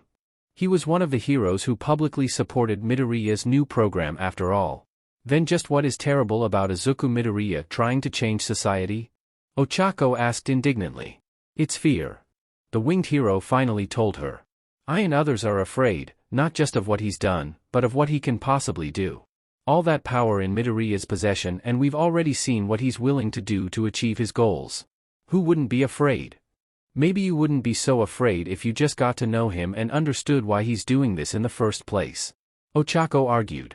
"Midoriya is actually a very kind person who cares a lot about our world and only wants what's best for everyone." "I'm sure he is." Hawks still sounded skeptical, but he had his orders. "Still, though, there may come a time where he'll have to make a hard sacrifice to get what he wants, and I just hope for your sake you're not on the chopping block when that time comes. Have a nice day." And with that the winged hero flew off, leaving her alone with her thoughts. As if he could understand. Uraraka dismissed his words as nonsense. As far as she knew, Izuku didn't sacrifice close comrades and friends. That was something he would never do. Rather than continue to think about this, she decided to return to the house. Izuku had to be finished by now. Landing gracefully next to the limousine, she spotted the green-haired boy in the car, and he appeared to be having an argument over the phone. "Look, I don't give a damn what their insurance says." Uraraka opened the door to catch the tail end of the conversation. "He's going to get his physical therapy fully paid for, and that is the end of it." He practically yelled into the phone before hanging up. "Sorry you had to hear that." Izuku had already noticed her reappearance. "Did you take that man's quirk?" Ochako asked quietly. "Yes," he replied without looking at her. "Did you give him a different one to replace it?" "I offered him one, but he turned it down." Izuku finally turned to look at her. "Apparently he doesn't much like quirks, which I could understand, after so many years of being handicapped because of his own. He told me that he'd rather be quirkless," he said dejectedly. "It was for the best though. The guy couldn't even walk or function in society thanks to his quirk." She tried to assure him. "What was it called?" "Origami." Izuku's eyes turned to the soul stone in the palm of his gauntlet. "I'll hold on to it, but it doesn't have any practically application. Like I said, it's more of a handicap than an actual quirk." "You did the right thing." Uraraka knew how uncomfortable he was with robbing the quirk of someone who didn't deserve it. He always thought of it as a punishment for villains who misused their quirks and corrupt heroes undeserving of their fame and power. Think of it as an act of mercy. "I'll try to remember that." Izuku sighed. "I'm going for a drive for the rest of the day to clear my head. I'd like to be alone." Ochako nodded, getting the message. "My parents live a few miles from here. I think I'll pay them a visit." She spoke in a cheery tone, hoping that might lift his spirits. She also made a mental note to have his schedule cleared for the rest of the day. "Tell them I said hello." Izuku, despite his melancholy, smiled a bit. He'd spoken with them before. When he hired their company to construct the city-based office building for his department. The gauntlet wielder liked them. They were good, honest people. A rare trait in this world. Izuku watched her fly off before ordering the driver to take him through the city with no specific destination in mind. Maybe he'd see something interesting to take his mind off the fact that he just made an innocent person quirkless. Downtown later. Kirishima grimaced as he continued to chase down the criminal that just shot Amajiki-senpai. He finally cornered the guy in a back alley. It was here the guy distracted him with a sob story long enough to inject himself with a drug that amplified his quirk 100-fold. He went from generating small razor blades no bigger than box cutters from his skin to shooting out countless tentacle-like blades with such rapid force they appeared almost instant. Damn it. The redhead nearly collapsed to his knees, having to put his quirk into overdrive to defend against this relentless power. It was times like this that he used to wonder what Bakugo would do. The spiky blonde used to be his shining example of what a manly hero should be. That was until Ijiro learned the truth about him. He didn't hate Bakugo, but he was disappointed that the explosive boy wasn't who he thought he was. In the end, Katsuki was gone, he ran off with All Might and were both now enemies of the state. First Uraraka was unjustly expelled and joined up with Midoriya's cause. Then Todoroki and Ida dropped out of U.A to work for him too. Class 1A was now down 4 students. A fact that the rival Class 1B liked to mock them for. Well, mostly Monoma taunted them about it and got chopped in the back of the neck for running his mouth. It got Kirishima thinking about Midoriya and what he stood for. At first he thought the guy was just another unmanly manipulative villain like all the rest. He fought him firsthand at the junkyard with his friends and had seen how dangerous he was up close. However, Kirishima started to take a look at everything Midoriya was doing for society. Midoriya implemented new changes to the hero profession in how they operate and behave. He created new technology, robots who defended innocent civilians at all cost. The only scary part about Midoriya was what he does to people that oppose him. Anyone who stood against him was crushed and humiliated. Made sense that he'd do that. From what he learned about his history with Bakugo, he suffered through similar humiliation and oppression his whole life. Midoriya was a weird mix of good and bad things. It honestly confused Kirishima to the point that he didn't know what he thought about him anymore. Some of the things he was saying made sense though. Like when Midoriya talked about how students need to think long and hard about what kind of hero they want to be in the future. The redhead took that advice and thought about the kind of hero he wanted to be. Did he want to be nothing more than a facade like All Might, or a hero that picked on others to make himself feel stronger like Bakugo? As the villain kept trying to impale him with his quirk, Kirishima realized that he wanted to be an unbreakable hero that never fell or faltered. Someone that wasn't just hiding who they really were inside with a fake surface. Someone that protected others and didn't harm the innocent. Ha! The redhead screamed as he pushed his quirk to the thickest and hardest density possible, then went beyond even that. With a mighty swipe he shattered the numerous blades that failed to pierce his armored form. He could only hold this state for a few seconds, but that was all he needed to run up to the frightened criminal and deck him in the face. The bladed man fell to the ground crying and holding his bleeding face. "Please wait," he sobbed. Before he could say any more, one of those large Titan robots landed directly behind him, having leaped down from one of the nearby buildings. Its mechanical arm wrapped around the man's neck, keeping him a chokehold until he passed out. Kirishima was shocked by the turn of events. These machines were supposed to assist heroes, but how did this one get here so fast? His question was answered when he heard a single person clapping from behind. At the end of the alley stood Izuku Midoriya himself with the hero he was interning with Fat Gum by his side. "Wow! That was impressive," Midoriya complimented as he continued to applaud him. "Very well done." "Sorry, Red.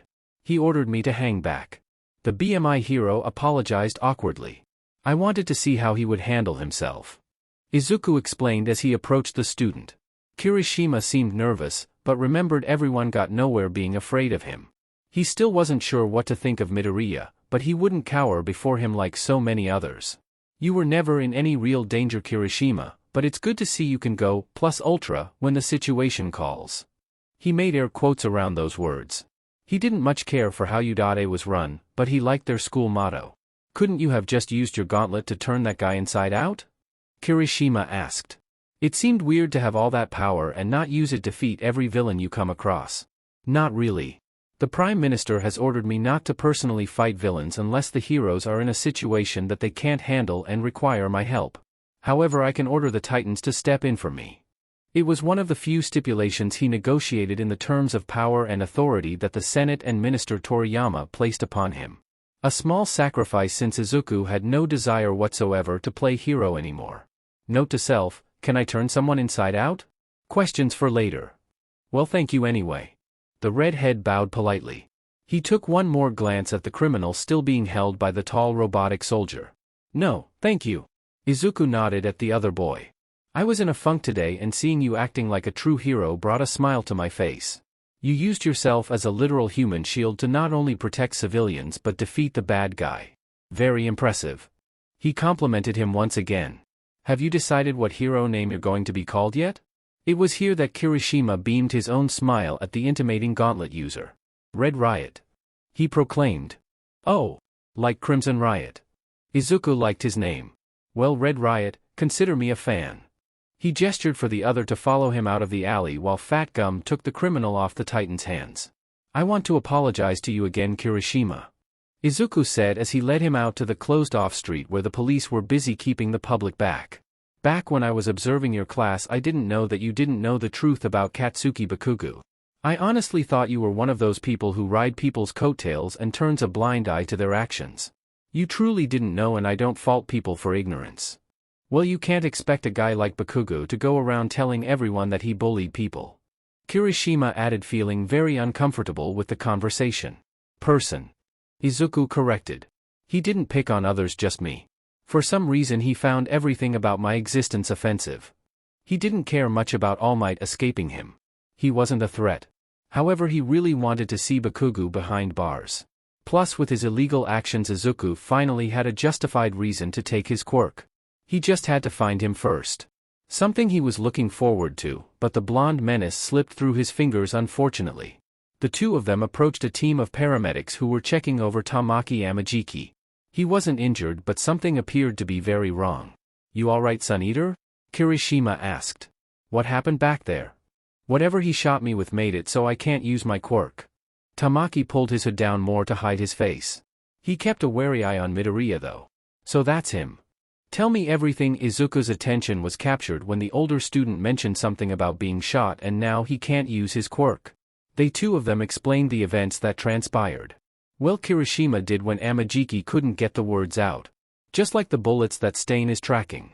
What do you know? Kirishima could tell by the thoughtful look on Midoriya's face as well as his lack of surprise that he knew something about this already. Don't worry. I have some people already on this. Yes, he needed to call Stain and Toga and have them report what they have found so far. Just rest for a day, Sun Eater. Your quirk should return by then. He explained before walking away. The two wondered how he knew that, but weren't that surprised. Midoriya seemed to always know everything after all. I can't wait to get my hands on whoever is trying to disrupt everything I worked for. Izuku scowled as he got back into his limousine. As much as it fascinated him that someone was able to produce a weapon that could erase quirks, it still concerned him greatly that such a thing was being passed around to villains. For his new hero society to work, the heroes needed to be able to use their quirks. Pulling out his special phone that was rigged against tracking and bugs, he called a special number. How sharp is the guillotine? Izuku said the secret passphrase. Sharp enough to take the king's fat head. Was the response. Hello guillotine, please tell me you have a lead on those bullets. He didn't waste any time with pleasantries and greetings. You're going to love this. The green-haired teen could hear Stain's chuckle from over the phone as he explained everything he and his partner Chameleon discovered. Let's see, your quirk slip and slide lets you turn any surface you touch slick and smooth. Apotheosis tapped his pen along the edge of his notebook in thought. You could use this for quick escapes like we discussed. Yes, I've tried to use it to trip up police and heroes by slicking up the streets and sidewalk, but that causes me and my gang to trip too. The tan skinny thug dressed in leather and chains said. He'd been having trouble finding a practical use for his quirk. He's pretty much nothing more than a joke to the other members of the gang at this point. And you can't switch it off on command. It simply wears off over time. Izuku hummed in thought at this conundrum. He started tapping his pen along his scarf-covered mouth. He wasn't the first low-class villain and criminal to come to him for advice on better ways to use his quirk. Ever since word got out that he could analyze quirks, break them down, and come up with new applications for them, these low-lives started flocking to him. Izuku didn't complain though. This was exactly what he wanted to help him find quirks that could be used for his Infinity Gauntlet. Perhaps some cleated shoes for yourself and your comrades so you all can keep your balance and not be hindered by your quirk. If you could learn how to skate, then maybe you could glide on the slick surfaces. Or maybe it could be used to help move heavy objects. He started speaking a mile a minute. A common habit these thugs were used to. Excuse me, but are you the one they call Apotheosis? Their little meeting was cut short by a newcomer. I need to have a word with you. Izuku stopped his scribbling and looked up to see someone dressed in a white long coat with what looked like a modern plague doctor mask. I'm busy, come back later. Izuku told him. I don't have time for that.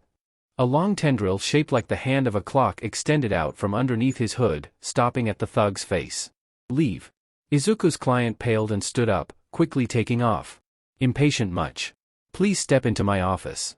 Izuku joked since his office consisted of two beaten-up rusted desk chairs in a corner of the underground parking garage.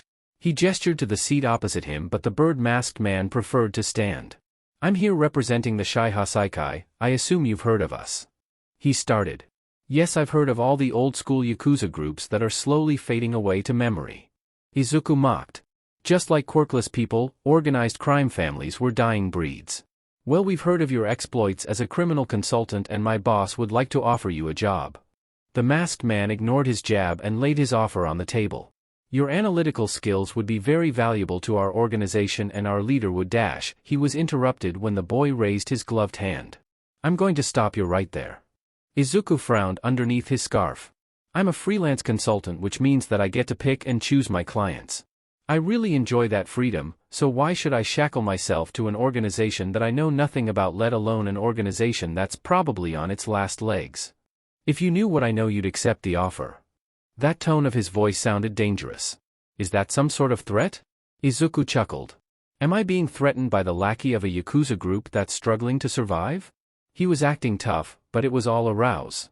He lacked a quirk and had yet to finish his prototype force field generator, so he had no means to defend himself. Bluffing, a lesson he picked up very quickly while around criminals. First of all, Kaichisaki is not someone that you say no to, he said while simultaneously naming his boss. Secondly, he's working on something big that will put the Shai Hasaikai back on the map. You could be part of that if you did the smart thing and take the offer he's generously giving you. I'm going to pass. Izuku had already decided before the other finished his sentence. While I'm a bit intrigued to see what this Chisaki thinks will bring the Yakuza back from the abyss, as a small-time villain I'm not really looking to make a big splash at the moment. Even then I plan on debuting alone when that time comes. Plus, as I've already said, your group's a dying breed and I don't want to be there when it finally goes belly up. Alright, have it your way. Another arrow-shaped tendril extended out from under his hood. I'll just bring you to Kai and you can tell that to his face and we'll see what that gets you. The appendage stopped an inch away from his face as the click of a cocked gun was heard. That's our little hired brain that you're messing with. That very gun was pressed to the back of the bird-masked man's head. Izuku just chuckled seeing that backup had finally arrived. Allow me to properly introduce you. Say hi to the C-ranked villain known as Shacklebolt, leader of the Chain Gang. You met one of their members a few minutes ago. He was that man you rudely shooed away. The Yakuza representative turned slowly to see a large burly man with a spiked mohawk, dressed in leather with chains wrapped around his sleeves. Behind him were the rest of the gang, some pointing guns at him and some holding bats wrapped in chains and barbed wire. Shacklebolt, I'm sorry I didn't get your name? Izuku was very amused, they could tell by his tone. It's Chronostasis to you. He finally introduced himself coldly. You see, Chronostasis, I might not have been active for long, but I have made a few friends here and they're that see value in me. Izuku smiled at seeing the man retract his quirk back into his hood. Very well then, I'll leave, but expect a visit from Kaichisaki soon. He turned around to leave without starting a fight with the armed gang poised to attack him, but gave one last ominous heads up. And just a fair warning, Apotheosis, he's anything but merciful to people that disrespect him. When he was gone and the chain gang lowered their weapons, Izuku nearly doubled over. Oh wow. I almost threw up there. He panted, wiping the sweat from his brow. Thank you for the save, Shacklebolt. No problem, kid. You may not be part of the gang, but we consider you a valuable ally, the villain said. It was a month later that Apotheosis went and joined up with the League of Villains. They had given him the workspace he needed for his project. Luckily, he never encountered the leader of the Shai Hasaikai. Present time. Stain should be in position by now, Izuku thought while he sat in his car. He'd been having his shadows keep an eye on the Shai Hasaikai ever since the Hero Killer's report.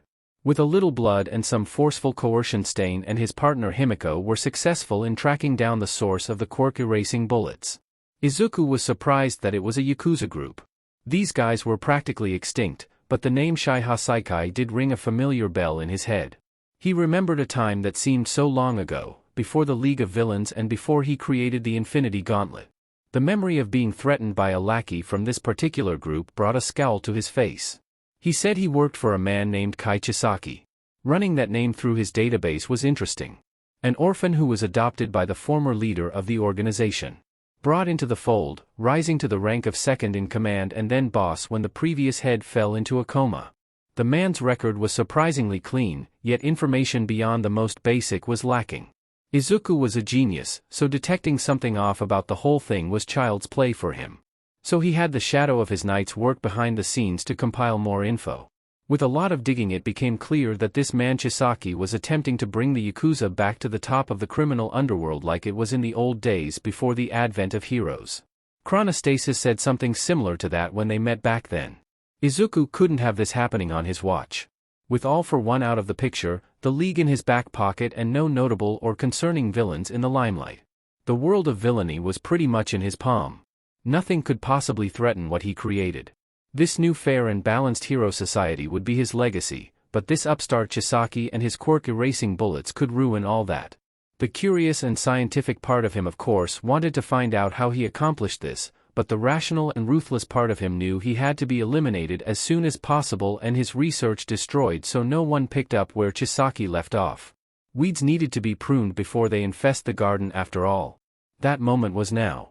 Izuku ordered Stain to keep an eye on the compound, waiting for the moment that Kai Chisaki left. 2 hours ago he received the call that he did. The man had left the compound and alone at that. Stain was in pursuit. Normally such an assassination would be easy, but they were doing this in broad daylight, so a bit of patience and finesse was needed. Izuku decided to come to the area where it would happen to make sure Chisaki's silent execution would go off without a hitch. Plus he had to provide Stain with a quick escape. If the hero killer was captured, that would be another problematic headache for Izuku to deal with. He's crossing through the alley, 2 blocks away from your location. Stain reported into his communicator. Awaiting your orders. Off with his head, guillotine. Izuku smirked and got out of his car. Making his way to the alley where the mission would soon be completed. Using the "Notice Me Not" quirk he acquired through the Soul Stone, he slipped by random pedestrians like a ghost. When he arrived at the street where the alley ended, he deactivated the quirk, seeing that no one was around.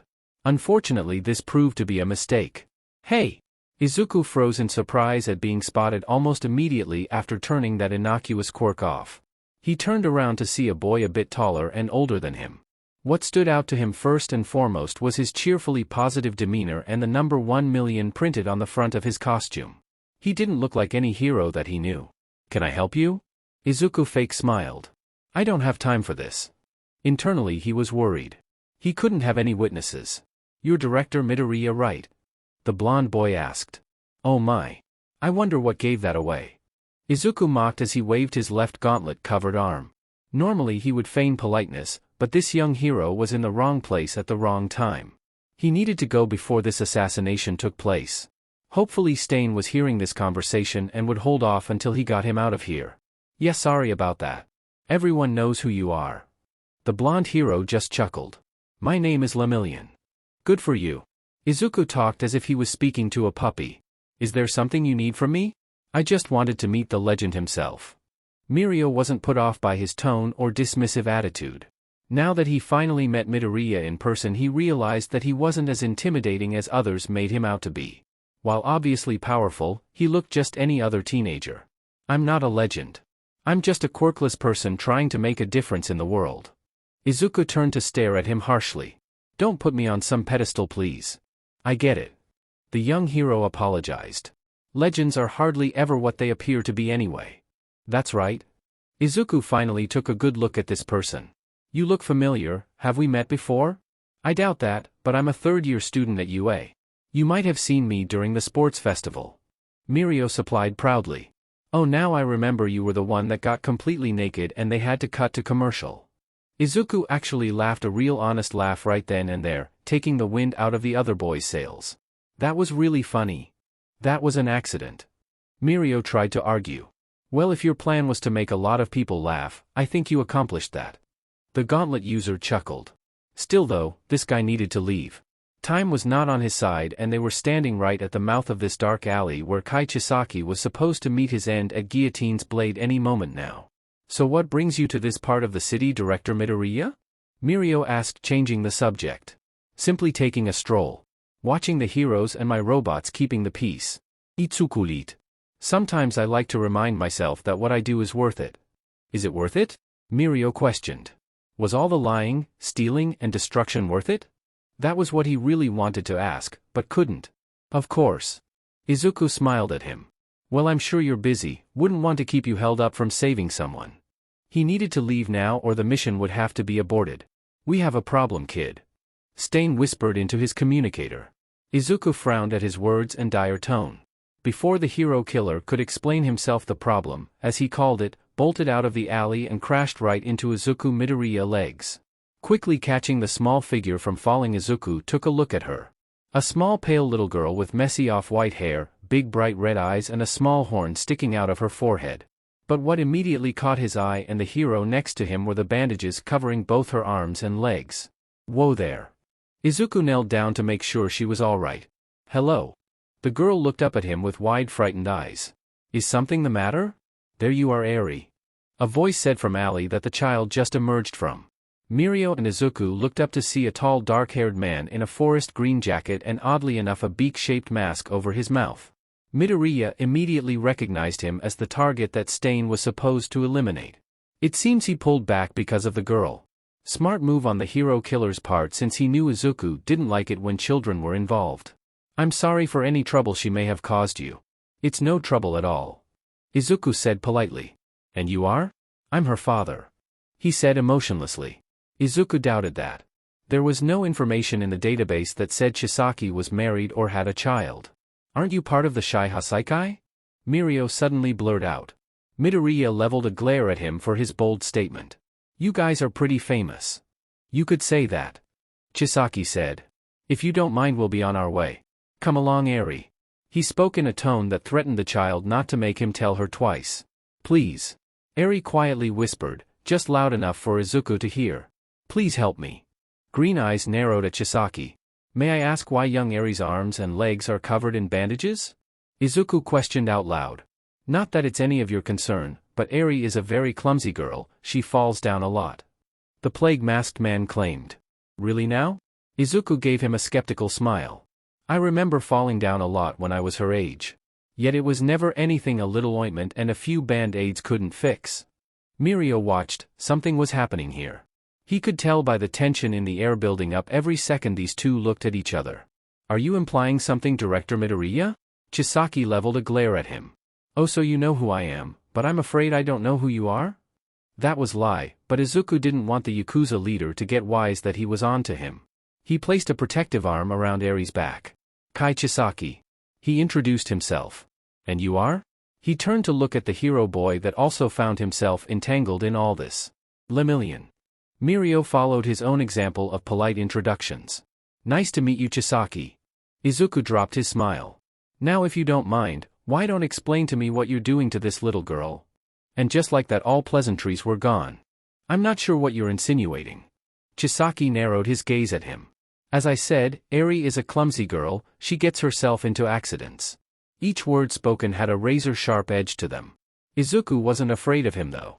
He stood before scarier villains than him. Is that why she's practically sobbing into my suit and hasn't even once turned around to look at you? Izuku pierced him an equally threatening stare. Let's all calm down. Mirio tried to placate both parties. I'm sure this is just a misunderstanding. He placed a hand on Midoriya's shoulder before someone did something irrational. Even he could tell that there was something not right with the way Chisaki spoke about his daughter and the terrified state she was in. Take your hand off me, Lemillion. Izuku snapped at him calmly before turning back to the real threat. I'll have you know, Chisaki, that under the law any hero or government official level 5 and higher has full authority to take protective custody of a child suspected of being abused. Is that so? That is, if you have any proof of such accusations. Chisaki replied back. Which you don't. He took a dangerous step closer to them. You're right, I don't. Izuku could feel Eri gripping his jacket tighter when he said that. However, as a level 6 official, I can legally take her to a doctor without your consent. If she shows signs of abuse, then she won't be going back with you. I see. The masked man sighed as he reached to remove his glove. He paused when the boy spoke up again. Luckily for us, I know a doctor who can see us immediately. Izuku smirked at him as he opened up a portal directly behind him. We can take care of this right now. Reaching down, he scooped Eri up in his arms and stepped back into the hole in space. Are you coming? You are her father, after all. He said that word father with obvious sarcasm. You should come to Lemillion, you are an eyewitness after all. Damn it. I underestimated his intelligence and quick thinking. Chisaki scowled under his mask.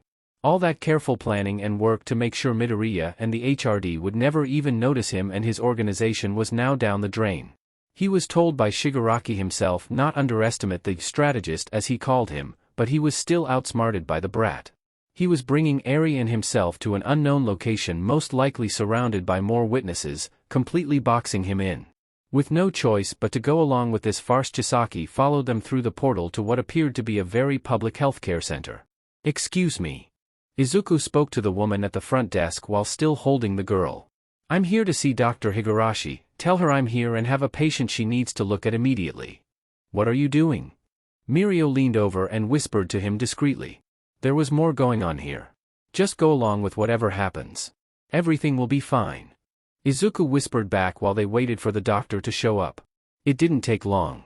Dr. Higurashi came rushing in, knowing that Midoriya showing up unannounced must mean that she needed him for something important. Director Midoriya? Is there something you need? Curiously enough, he was carrying a young girl wrapped in bandages. She didn't pay any heed to the young hero standing next to him or the bird-masked man that was busy looking around the lobby in disgust.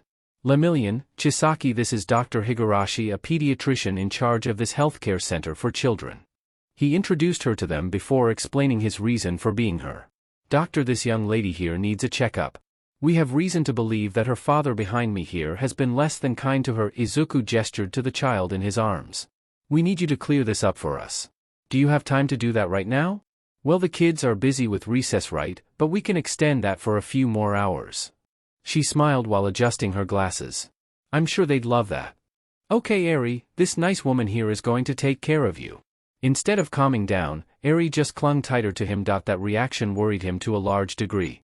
Since she didn't seem to be letting go anytime soon, Izuku decided to take her into the hospital wing himself. Okay, it looks like I'm coming with you. The three males followed the doctor through the hallways until they entered a basic medical clinic. Chisaki hadn't said a word, not a single protest from him. Midoriya didn't know what to make of that. One thing that did please him was that the leader of the Shai Hasaikai looked very uncomfortable to be in a medical center. I'm going to have to put you down now, Eri. She seemed reluctant, but eventually let go, so he could place her on the cushioned table. I'll be right outside, call if you need anything. He smiled warmly at her. Stepping out into the hall, he closed the door behind him to let Dr. Higurashi and Eri have some privacy for her medical examination while he joined his two tag-alongs. So what's going to happen now? Chisaki almost growled out. I'd like to know that as well. Mirio also turned to face Midoriya, wondering what the former villain was up to. He didn't like that a child was involved in all this, but thank goodness that Izuku had a heart and wanted to do what he could to take Eri away from her potential abuser. Turns out there was some light in him after all. Dr. Higurashi will look her over for signs of physical harm. If she shows signs of abuse, then I'll be contacting the police and keep Eri here until everything is sorted out. Izuku explained. Chisaki, you'll be questioned. Depending on your answers, you might be arrested at worst. At best, you'd be asked to leave to await further investigation. And what if you're wrong? Chisaki gave him a nasty look that wanted nothing more than to see him dead. Then Eri will be released back to you and I'll give a formal and personal apology for the inconvenience. Though the gauntlet user doubted that would happen. After nearly 40 minutes of awkward silence, well, mostly silent as Mirio kept attempting to make pleasant conversation and failed, Dr. Higurashi finally came out holding a clipboard. Well, other than feeling a bit hungry, Eri is quite healthy. No broken bones or injuries. Izuku frowned at that diagnosis. There had to be more than that. What about the bandages on her arms and legs? Mirio beat him to the question. I had a look at that. She has some extensive scarring. The doctor began.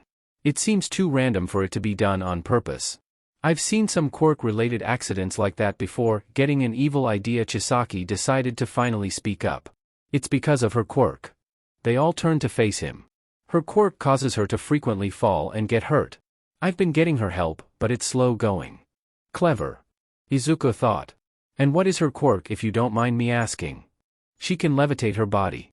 This often happens at random, sometimes while she sleeps. Chisaki said while thinking quickly. I'm not too keen on tying her down to her bed at night, so we simply tuck her into the blankets tightly. Oh, he's great liar. Izuku was honestly impressed by the man's silver tongue. If that's the case, then it would explain her scars. The doctor looked at her clipboard again. She's perfectly healthy and I don't see any signs of abuse. Well, there goes the plan to get Eri away from him the easy way. Can I have a word with her? Izuku spoke up and without waiting for an answer opened the door to office and stepped inside. Eri looked up from the floor when the door opened to see the person who carried her here, but behind him she could see Chisaki in the hall glaring at her with murderous intent. Closing the door behind him, Izuku walked up to her. Hello, Eri. I don't think I introduced myself. My name is Izuku Midoriya. I'm the head of a government division called the Hero Regulation Department. The child looked down at the floor again nervously. Am I in trouble? She asked while looking anywhere but at him. Izuku just smiled warmly at her. You're not in any trouble, I can assure you. He walked closer to her, knelt down so they were at eye level. But I would like for you to tell me the truth. With his right hand he gently tilted her head up. Is that man Kai Chisaki your father? Eri looked like she wanted to deny it, but then hesitated. She wanted to say no, she really did, but that look that Chisaki gave her was haunting her thoughts. Eri didn't want anyone else to be destroyed because of her. Especially these nice people. Is he hurting you? Izuku asked, locking eyes with hers. No. Eri didn't stutter this time when she lied to him. The green-haired teen sighed in mild frustration. I want to help you, Eri, but I can't do that unless you're completely honest with me. She wouldn't meet his eyes anymore. Just say the words and I promise I'll get you away from him. Not another word came from her mouth. After a long quiet pause, Izuku finally relented. All right, then I'm afraid you'll have to go back with him. That seemed to spark fear into Eri's face, yet she still didn't make a protest. Picking her up again, he gently placed on her bare feet. Walking to the door, Izuku opened it, leading Eri out into the hall. Well, everything checks out. Izuku said out loud. You have my sincerest apologies, Kai Chisaki. He bowed respectfully. Please allow me to return you and your daughter to your home. That won't be necessary. I made a call to my driver to come pick us up. The bird-masked man said almost distastefully. It should be here any second. Chisaki didn't want Midoriya to know the location of their compound. Unfortunately for him, Izuku already did. Then allow me at least to walk you out of the building. Izuku kept of his polite demeanor, but inside he was seething. Defeated by the lies of a man and the silence of a child. A first-time experience for him. He didn't want to let this child back into this man's grip, but legally his hands were tied. Chisaki was using an obvious lie to explain her scars and Eri was too afraid to speak the truth for some reason. Are you coming too, Lemillion? Yeah. Mirio went with him, keeping a close eye on Midoriya and the girl that walked between him and Chisaki. Without another word on the matter, the group made it to the lobby where a car was clearly seen waiting outside the main entrance. After apologizing again for the inconvenience, Izuku watched them get into the car with a seemingly neutral face.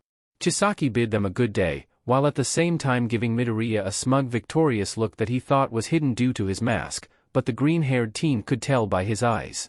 He didn't even help his daughter get into the car. Both Mirio and Izuku noted. Lemillion.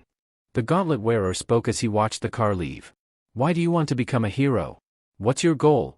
Your dream? He needed a minor distraction from the simmering rage that was permeating him right now.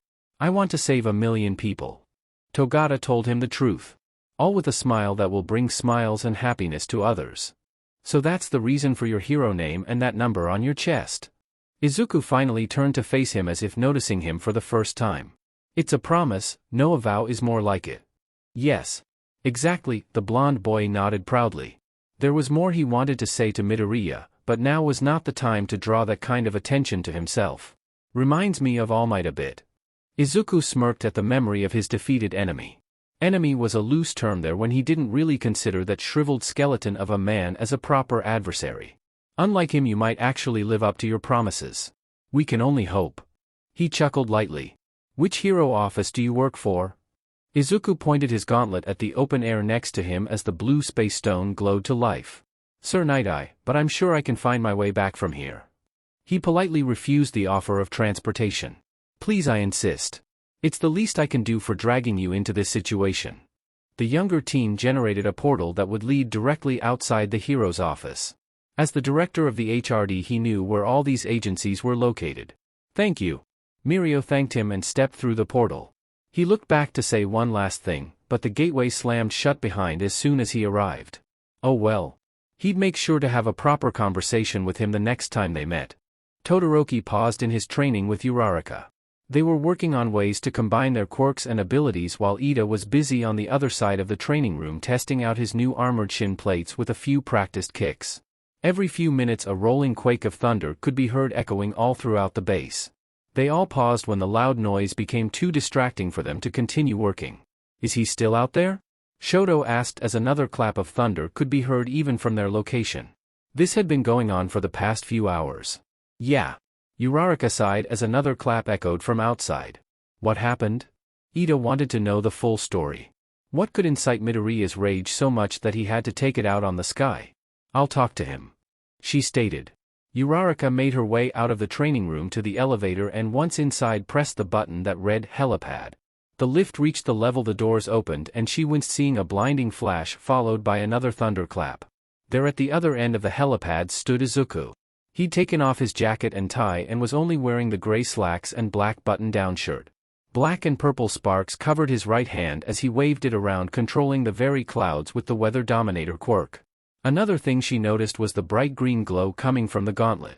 Izuku was very secretive on how his invention worked, but one thing he did explain was that the Power Stone not only amplified the other stones, but could also greatly boost the quirks he had taken with the Soul Stone. Bringing his arm down, a bolt of lightning could be seen striking the water miles away, followed by another rolling thunderous echo. Everyone handles anger differently. Some people let it loose uncontrollably. Some bottle it up until it explodes. Izuku was the type to channel it into physical training. Working out his frustration and aggression in a spar or practicing with his gauntlet was somehow therapeutic for him. Ochako wasn't sure whether or not that was healthy, but she wasn't a psychologist, so who was she to say? Izuku fired one last lightning bolt into the ocean, before stopping to take a break. He could hear and see someone approaching from behind. Uraraka, of course. She was the compassionate one of the knights and would be the one to pick up on when he was feeling upset about something. Midoriya didn't acknowledge her presence yet. Instead he thought back to the conversation he had with the good doctor a few days ago and the reason why he was feeling so frustrated. Flashback. What was this about? Dr. Higurashi asked. You know you can't go around accusing people of abusing their children without more evidence than a hunch. He didn't know that. Izuku told her. Once he sent Lemillion back to his agency, he went with the doctor to her office to have a private conversation. Beside that girl was without a doubt being abused. I could tell. She didn't have any bruises that would show otherwise. Higurashi argued. However, she could agree with him that something wasn't right about the state Eri was in, both physically and mentally. The scars on her arms and legs looked too erratic to be on purpose, but that could be what he wanted anyone that looked closely at her to think. Plus Chisaki claimed that it was accidental due to her quirk. Well then, doctor, what is your psychological diagnosis? She was not only trained as a pediatrician, but as a child psychologist too. In my professional opinion. She paused with a sigh. Eri was terrified of Chisaki, but what concerns me is that she wasn't crying or showing that many signs of distress that a child who is in her position should show. Which means, Izuku realized where she was going with this. That whatever that man is doing to her, she's gotten more or less used to it by now. The doctor looked deeply disturbed by the conclusions that they both came to. She dealt with abused children many times before. That's what the health center was for. To take in quirkless children left to suffer at the hands of their once corrupt society. So she knew the obvious signs. The guarded posture, and not being able to meet the eyes of an adult. Not to mention the fact that she couldn't ask for help for some odd reason. Did you get a DNA sample? Perhaps I can find out more about her if I analyze it. Izuku supplied. If Chisaki lied about Eri's quirk, then we can use that to get her away from him. When I asked and approached her with a syringe, she started to panic, so I had to use my quirk. Dr. Higurashi's quirk was called Numb. She could take away pain and numb out parts of the human body depending on where she touched.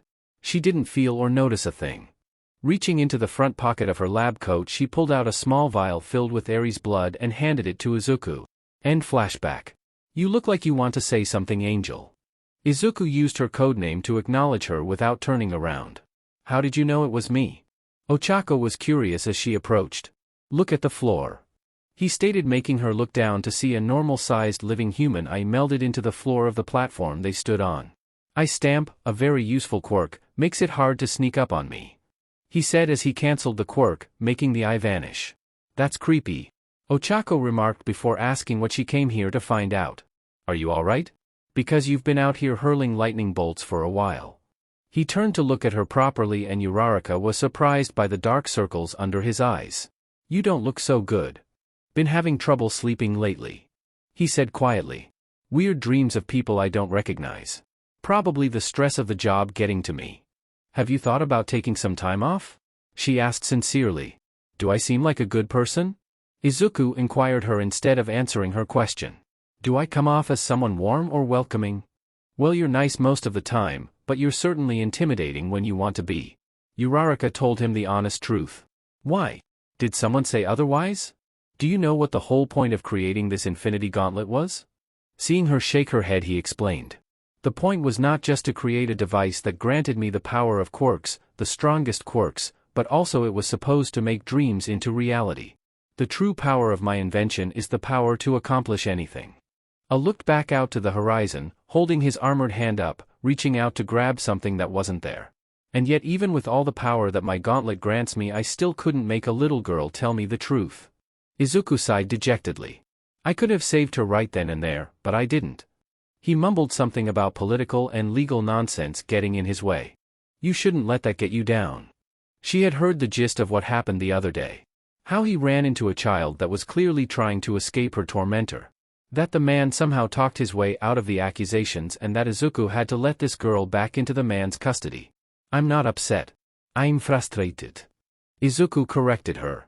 Luckily, I'm not someone who believes in the concept of failure. He turned around and headed towards the elevator. If something doesn't work, I try again and again, using every mistake to create an eventual victory. That's a very ambitious way of thinking, the brown-haired girl said as she followed after him. So what's the plan then? Collect data, compile evidence, and then crush this Shai Hasaikai in one fell swoop. Izuku explained simply. I need you, Shoto and Tenya to be ready. I get the feeling that we'll be making a move soon. I had a talk earlier this morning with the Prime Minister about initiating the Deus Ex Machina protocol. Ochako's eyebrows raised in surprise. Things were getting serious if that protocol was about to go into effect. By the way, I don't want to add to your stress, but... Ochako looked away from him. Let me guess. Mei Hatsum blew up her lab again. He let out a long drawn-out breath of annoyance. You know what? I'm not going to worry about it right now. Her lab's been reinforced, she has first aid kits and the robots bring her food. Izuku spoke while closing his eyes and rubbing his temples. Elsewhere. Thank you for coming. Prime Minister Toriyama greeted his two guests. The president of the Hero Public Safety Commission stood flanked by the dog-headed chief of police Kenji Tsuragami on the other side of the minister's desk. He would have had the commissioner general, but that cynical man was under investigation of covering up hero behavior and Tsuragami was next in line for his job. He had called them in because he didn't want their conversation possibly leaked over the phone. After activating his bug jamming device, he began the meeting. Director Midoriya called me earlier about the quirk erasing bullets case that he and his department are investigating. Such an investigation wasn't necessary, the dog-headed chief said. Several detectives and the Night Eye Agency are already on top of it. And yet Midoriya has done so much more in the short time that he has been investigating. The minister replied with an amused smile. I guess that goes to show you what a genius can accomplish with government-backed resources at his disposal. Why did you call us here? President Takahashi asked in all seriousness. Toriyama sighed as he decided to get serious as well. Midoriya asked to enact the Deus Ex Machina protocol. The head of the commission froze wide-eyed. Seriously? She started. The police chief looked at them curiously. You're going to let him do that? What's this Deus Ex Machina protocol? The dogman questioned. It's part of the agreement we made with Midoriya. The Prime Minister explained. I gave him the authority over the heroes that he wanted. In return he leaves fighting villains to the heroes. The power of his gauntlet is reserved for emergency purposes only. Didn't he fight All Might on live television? Why wasn't that breaking the terms of their agreement? That was what the police chief wanted to know. All Might was a hero that was illegally attacking him in public. Midoriya was well within his rights to defend himself and deal with the former hero. Toriyama explained. Midoriya is only allowed to investigate villains, coordinate arrests and direct heroes, but he's not allowed to actively participate in the field. Unless that particular protocol is initiated and the restrictions placed upon him are lifted. The president of the commission added. You can't allow him to do this. You'll just be giving him more of what he wants. He already has everything he wants. Temporarily lifting his restrictions to take out this Yakuza group is just an easy solution to a future problem. Toriyama explained his reasoning. These quirk-erasing bullets pose a very serious threat to our society. Then let the heroes take care of it. The commission president argued. Sir Night Eye and his allies are already on the case. She really didn't want this happening. The more problems that heroes solve, the more society's faith is restored in them. Which is a step in convincing the Prime Minister and the Senate to remove Midoriya from his position. Allowing him to use his gauntlet in the field would of course guarantee victory, but he would receive all the credit in the public's eyes. As I've already said, Midoriya takes care of things quickly and more efficiently than the hero agencies. Toriyama reinforced. Will he be acting as backup or is he completely taking over the investigation? The police chief asked. He'll be backup. The Prime Minister answered. The heroes are about to conduct a raid from the reports I've read. Hopefully I can get the Deus Ex Machina protocol initiated in time for Midoriya to be ready. The Senate needs to be notified first. I can't believe you're going through with this. Takahashi lamented with disappointment on her aged face. What was I supposed to do? The question was vague, but the head of the commission understood he was talking about before all this started. You should have had more faith in All Might and the other heroes. She boldly stated. You should have helped to restore society's belief and hope in him. Instead you bowed down to that beast like a coward. You don't seem to understand the type of beast that Izuku Midoriya really is. The Prime Minister snapped at her. His brilliant and tenacious mind allows him to find workarounds to any problem he faces. That, coupled with his gauntlet that gives overwhelming power, makes him pretty much unstoppable. He already explained to us how my refusal to his demands would merely slow him down. Remember. I took the path that would cause the least amount of destruction to our great country. Protecting as many lives as possible. Isn't that what heroes do? You're no hero. President Takahashi spat. Yes, I'm not a hero. I'm a politician that was elected to govern the country to the best of my ability. Toriyama sighed. Speaking of heroes though, I need you to do something for me, Takahashi. Tell your errand boy Hawks to stop what he's doing. I don't know what you're talking about. The president of the commission lied. Oh please. Did you really think I didn't know about you sending him to find a weak link in Midoriya's department? The minister glared at her again. Tell him to back off. If Izuku Midoriya catches wind of what you and Hawks are up to, I can't tell you how severe the consequences will be. I don't wish to speak out of turn or sound like a suck-up, but I think you made the right choice, Prime Minister Toriyama. The dog-headed police chief Tsuragami spoke up. I've seen the results of Midoriya's changes firsthand. He's aggressive and vicious, but his methods do get results. The men at the stations were incredibly grateful for the robotic enforcers. The Titans were making it safer to be a police officer in these times, who were at one point reduced to cannon fodder in the fights between heroes and villains. Schools were reforming their standards and the populace were asking the heroes to be more like heroes and less like celebrities. And what will happen when his power finally goes to his head? Takahashi asked. You say that like it's a sure thing. Toriyama stared at her flatly. Look, I didn't call you two here for your counsel or opinions. I'm simply telling you what will happen, so you can stay in the loop and not come whining to me when Midoriya shows up to the battlefield with his loyal knights. With that he dismissed them from his office. I really hope I'm making the right decision here. He couldn't help but wonder what the future would hold after this. At the very least, Izuku Midoriya was a rational person who didn't make choices based off emotions. He can trust him to be that much at least. Back at HQ. Izuku wanted to yell. He wanted to scream and obliterate something with his gauntlet, but that would make him as bad as Bakugo. Yet Izuku felt an unimaginable amount of rage as he stared at the computer screen. The reason for his anger was staring right at him. It was the incomplete analysis of Ares' DNA and what it told him. He had his personal lab, off-limits to his team, set up in the base. Here he had rebuilt most of the equipment that he had when he worked for the League of Villains and Geonosis Tech. For example, the genetic decoder and analyzer. The machine was not his invention, he merely put together already existing technology made by other great minds.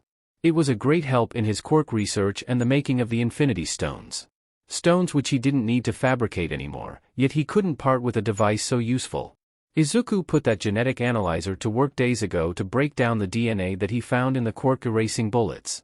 Unfortunately, that sample was so riddled with compounds and chemicals that the quirk genes were impossible to discern. The machine used a collective database to dissect and analyze the quirks in a person's DNA by comparing it to others. At that point he had nothing to compare it to. Until the good doctor gave him a sample of Ares' blood for analysis. It took a few days. Ares' quirk genes were something he'd never seen before and couldn't get a proper read on what it was, but another important factor was that it matched the DNA in the bullets and it wasn't a levitation quirk like Chisaki said. She was right there in front of me. Izuku was beyond furious at this revelation. The source of the bullets was a little girl. She was within my reach and I let her go. As angry as he was with himself, he was also equally disgusted by the Shy Hasaikai, especially at this Kai Chisaki. Pulling out his phone with aggressive vigor, he contacted the captain of his Black Hand. "Guillotine, have Dragon brought to me," he ordered. "He's busy hunting down the last of the drug dealers." Stain refuted. "This is important. He can hunt them any other time." Izuku said through his teeth. "I have a new assignment for Dragon. Also tell Chameleon to report back to me as well. I need to know what Tamura is going to do next." Himiko had been acting as his go-between with him and the League of Villains. He knew that Chisaki had met with them and that meeting took a rather violent turn which led to the death of the villain Magna. A real shame.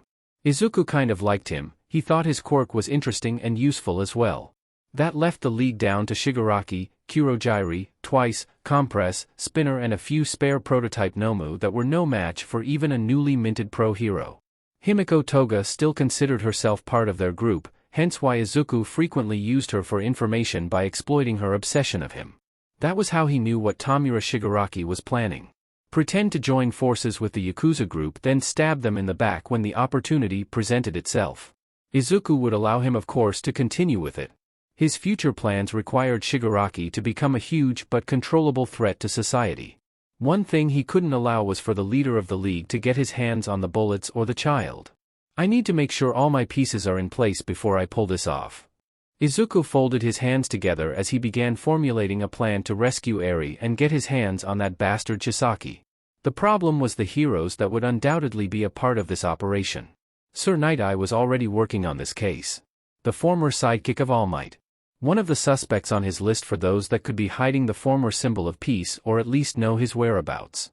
Even though according to his research the two haven't spoken in years, he still couldn't rule out the possibility of them being in contact. "I'll have to look into that later."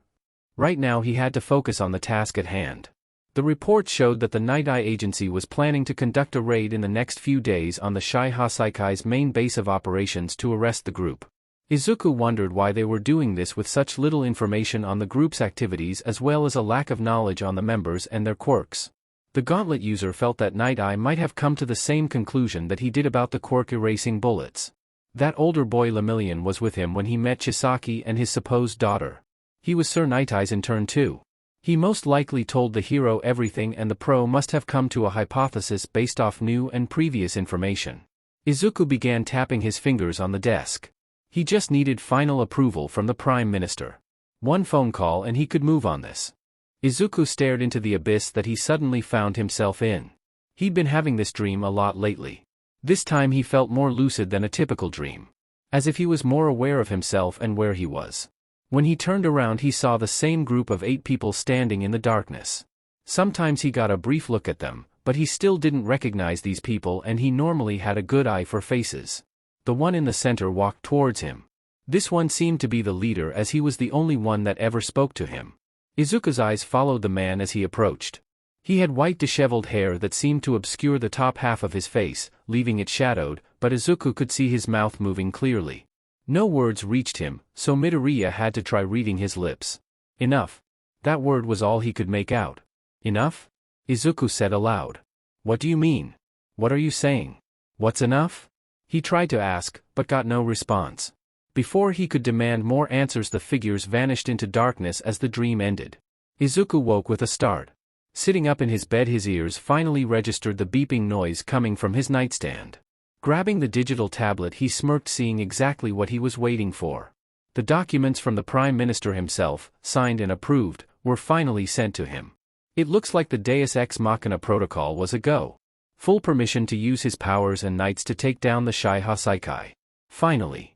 Pressing a button on his tablet, he sounded the alarm throughout his facility.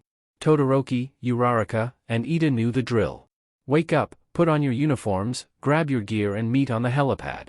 Jumping out of bed, Izuku made his way over to his bathroom to splash some water in his face and get ready. His bedroom was the most secure chamber in the base. The entire room was sealed, covered top to bottom in the best security technology, bioscanners and quirk scanners, and the only way in or out was a heavily vaulted blast door that even All Might would struggle to rip open. A sleeping Midoriya was a vulnerable Midoriya after all. If he wanted to get a good night's rest without worrying about an enemy coming in to kill him or worse steal the gauntlet off his unconscious body, then he needed all that extra protection. Looking into the mirror, he examined his shirtless muscular torso. He'd been training extra hard lately in an effort to master One for All. So far he still couldn't use 100% of it without damaging his body. Luckily he had the time stone to undo that damage. One thing he did figure out was that he could channel a small percentage of that power throughout his entire body and not suffer any harm. He just had to improve that in small steps. Annoying, but progress nonetheless in Midoriya's eyes. Looking away from the mirror, he examined the gauntlet still attached to his left arm. His eyes trailed over each stone carefully, coming to focus on the green power stone placed in the outside palm. From an outside perspective, One for All was really an incredible quirk. Where All for One could get powerful in a short amount of time, depending on the quirks that were stolen, One for All became stronger over a long period of time by being passed along through 8 inheritors. Eventually surpassing even All for One and defeating its original user. Personally, he found One for All a tad bit disappointing. While the super strength was impressive, it wasn't what he wanted this quirk for. In theory, all that stockpiled power should amplify all the other stones immensely. For the most part it did, but for some odd reason whenever he tried to boost a quirk that was stolen with the Soul Stone, the strength of the quirk while enhanced was nowhere near what it should be.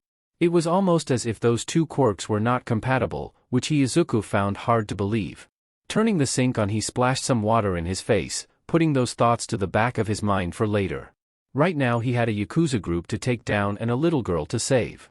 Meanwhile, I suppose it couldn't be avoided.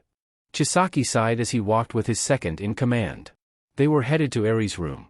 The fighting up above had just begun and now was the time to take their leave while the enemies were distracted. I had hoped we'd have more time, but it seems these heroes wanted to catch us off guard. We're a step ahead of them, so they didn't. Chronostasis remarked. Good thing our informant gave us the heads up. We're also lucky that the potentially biggest problem isn't involved. Overhaul, though, back on his initial meeting with the head of the HRD. He also remembered the conversation he had with Shigaraki concerning him. Flashback. Tell me about Midoriya. Kai Chisaki asked as he sat across from Tamura Shigaraki. They had just now solidified a rather shaky alliance, which led to the leader of the league agreeing to lend the Yakuza group twice and Himiko Toga, but when Chisaki asked for Kurojairi, that was where the hand-covered villain drew the line. Which was fine for now. He'd get him sooner or later. The strategist? Shigaraki sounded annoyed. What interest is he to you? He used to work for you, did he not? Overhaul stared at him. All that time you didn't know he was building his gauntlet.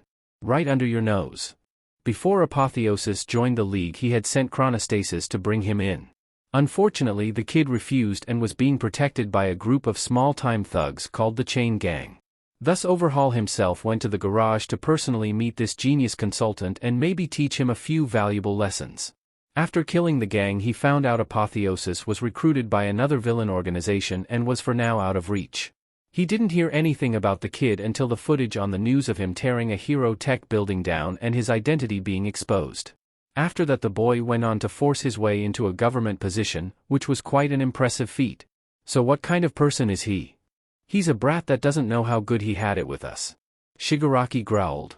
However, he is incredibly devious, calculating, and isn't afraid to go for the cheap shots to get what he wants.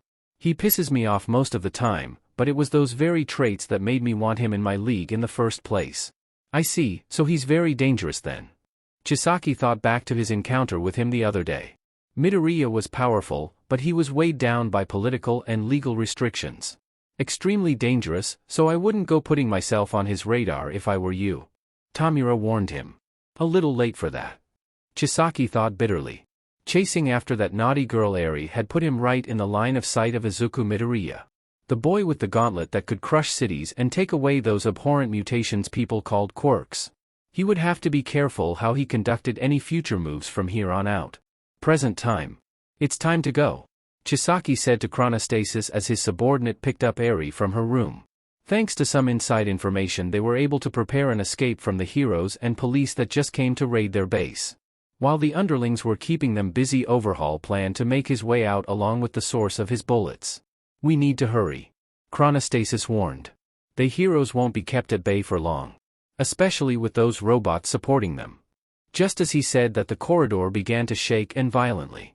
Holes were torn open in the ceiling ahead of their path, and out fell what at first looked like large drilling machines. As they hit the floor, mechanical parts shifted and reshaped themselves into tall humanoid forms. Should have known they built robots that could do this.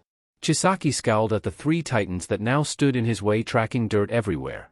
Of course, Midoriya, the genius who thought of everything, designed an underground infiltration model. One of the metal drones stomped forward and made to grab Overhaul. How annoying. He removed his glove and let the robot get in close. One touch and it was over. The Titan was reduced to a pile of metal bits, broken circuits and shredded wires. Is that it? Chisaki taunted as Eri watched in terror as the next two machines marched forward to attack, only to be instantly destroyed just like the first. Stop right there, a new voice shouted. Overhaul and Chronostasis spun around to spot a young blonde hero. I remember you, Chisaki recalled. You were that hero boy that was with Midoriya. He had a vague memory of another person there when Izuku Midoriya called on his bluff about being Eri's father. It's Lemillion. Mirio introduced himself while calculating his next move. Should I care? Chisaki questioned. You'll be dead a minute, so what does it matter? Without another word, Mirio took a stance, ready to spring into action to save Eri. Outside. Push him back. The dragon hero Ryukyu ordered. She had transformed in an effort to fight off the Yakuza member Rikiya Katsukame. They had seemingly beaten him, but he dosed himself with trigger and drained the police and heroes around him of their stamina to grow stronger. The Titan robots were unaffected by his quirk and were the first to dogpile him. That proved futile, as with his newfound strength he plowed through the machinery, ripping them apart into scrap metal. Gah! The dragon woman was bashed away by his mighty fist. Even Nijiro-chan was blasted back by his strength. Rikiya went after the next target, her in turn Tsuyu aka Froppy. Before he could attack the girl, he was cut off by a large wall of ice. That's just like... Tsuyu's eyes followed the path of ice until they landed on the source. Her former classmate Shoto Todoroki. Decked out in his new armor and gear. Are you alright? Shoto asked as he walked towards her while holding his two matching swords. One covered in flames, the other emitting an icy mist. Todoroki? What are you doing here? Before her question could be answered, the large hulking brute of a man punched through the ice. The force of which sent the frog girl flying back. Luckily she was caught by another surprise appearance. Tenya Ida scooped her up while in midair before landing safely on the ground. Meanwhile Todoroki sent another glacier of ice to impede Rikiya's charge. Ribbit. Tsuyu watched as she was carried safely out of danger while Uraraka passed over them, flying on mechanical wings. You're in my way. The Yakuza thug punched through the ice again. Todoroki merely generated more for him to tear apart for some odd reason. The half-and-half boy didn't say anything and kept up his assault. What are you three doing here? Ryukyu landed right next to Ida. She of course recognized Director Midoriya's hero trainees. They were quite popular lately, yet little was known about them or what kind of training they were conducting at the Hero Regulation Department headquarters. Not to worry. We are under orders to assist however we can. Tenya Ida aka Quicksilver exclaimed very dramatically. Ida, you can put me down now. Tsuyu said when she realized he was still carrying her. It's alright, I'll take you to safety while my comrades take down this villain. Tenya ignored her request and took off with his engine quirk to take the U. Student somewhere away from the battle. Are you in position? Todoroki murmured into the communicator hidden under his scarf. Ready to go. Uraraka replied with enthusiasm. The two of them had been practicing this move for a while ever since they came up with a way to combine their quirks. Where's Ida? He's going to miss this. He said he was going to help evacuate the injured heroes and police from the area. Todoroki explained as he threw more ice at his oblivious opponent. I saw him getting Azui out here. Dark alley. What's going on here? Tsuyu stared at him suspiciously. Her former class president brought her to this shadowy alleyway where he finally set her down. Taking off his knight-like helmet, he switched off his communicator. I'm sorry, but I had to get us away from the robots. He told her. I don't want this conversation heard by anyone. Reaching into the pouch on his utility belt, he pulled out a folded-up slip of paper. I need you to get this to one of the teachers at UA. Before she could ask what was on it or why he was handing her a note, he continued. Don't say a word of this to anyone. Keep this letter in your pocket and don't take it out until you're at UA. His voice was stern and harsh, leaving no room for arguments. Okay. Tsuyu croaked nervously, but did as he told. Slipping the note into her pocket, she looked back up at him. This conversation never happened. Ida commanded while putting his helmet back on. Carry on as normal. Taking off from the alley, he returned to the field, switching his communicator back on. Back on the street. All right, get back. Uraraka told him through their comms. The dragon hero watched in fascination, wondering what they were planning. So far the young Todoroki only used the ice part of his quirk to attack. It didn't seem effective though. Katsukame just kept tearing through it while laughing psychotically. The dual quirk user suddenly launched himself to a safe distance with his fire sword. That's when she noticed the lack of ice blocks that should have been present scattered about the street. Ready. Both Todoroki and Ochako called.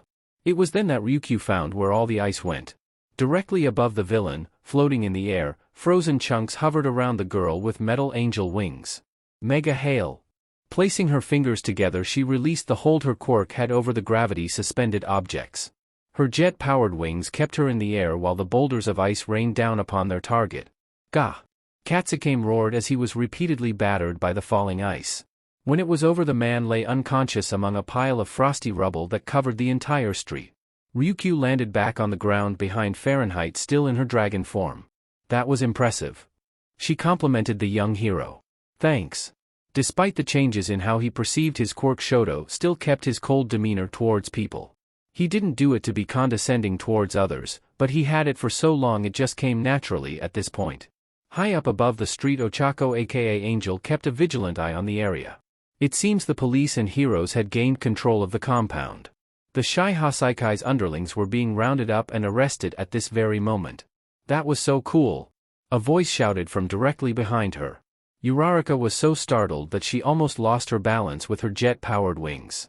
Rotating around, she spotted an older girl that seemed to also be able to fly using her quirk. Oh, hello. Uraraka awkwardly greeted the blue-haired, blue-eyed girl. I'm sorry, I don't know you. You can call me Nijier-chan. She introduced. Uraraka noted the yellow spiraling energy that seemed to emit from her feet. That must be her quirk. I'm Nijier interrupted before she could also introduce herself. You're that zero-gravity girl from the sports festival. The one that got expelled. She said rather bluntly. Why, yeah, that's me. The winged girl nodded dejectedly. I'm sorry, I didn't mean to sound insulting. Nijier apologized. It's all right, I'm over it now. Uraraka smiled back at her, assuring no hard feelings. We should probably head down there and help round up the rest of these thugs here on the surface while Izuku takes care of the leaders. Izuku? She's on first-name basis with him? Nijier snapped out of her thoughts when what the former U. student just said. Wait a second. Midoriya. Director Midoriya is here? She exclaimed loudly. Nijier glanced around for the green-haired boy. He's already inside. Uraraka pointed down at Yakuza compound. This will be over soon. Inside. Tamaki grunted in pain as he was slammed into the wall by his opponent's crystal-clad arm. He was stuck in a 3 versus 1 fight against two villains with quirks that could counter his, while the other was obviously the muscle of the trio and strong enough to knock him around. Looks like you're the one who needs saving now. Yu Hojo mocked. Tamaki's protective shell armor was easily stripped away by Toya Setsuno's quirk larceny. Any tentacles that he manifested were quickly devoured by the third member of this trio, Soromitsu Tabe. Sun Eater realized he was backed into a corner, but just when he was about to attempt a counter-move, something else happened instead. A small portal suddenly appeared directly above the bald crystal-wielding man's head, and a gold gauntlet covered in green sparks reached down and grabbed the Yakuza member by the face. The guy was startled as he was suddenly picked up, his head pulled into the portal, which instantly shrank down around his neck to prevent him from slipping out. His two partners watched in horror as their ally's body started to thrash and spasm as purple veins spread across his body. They couldn't hear his scream, but could tell he was in a lot of pain by his movements. The crystals that covered him retracted back into his body as his quirk apparently vanished.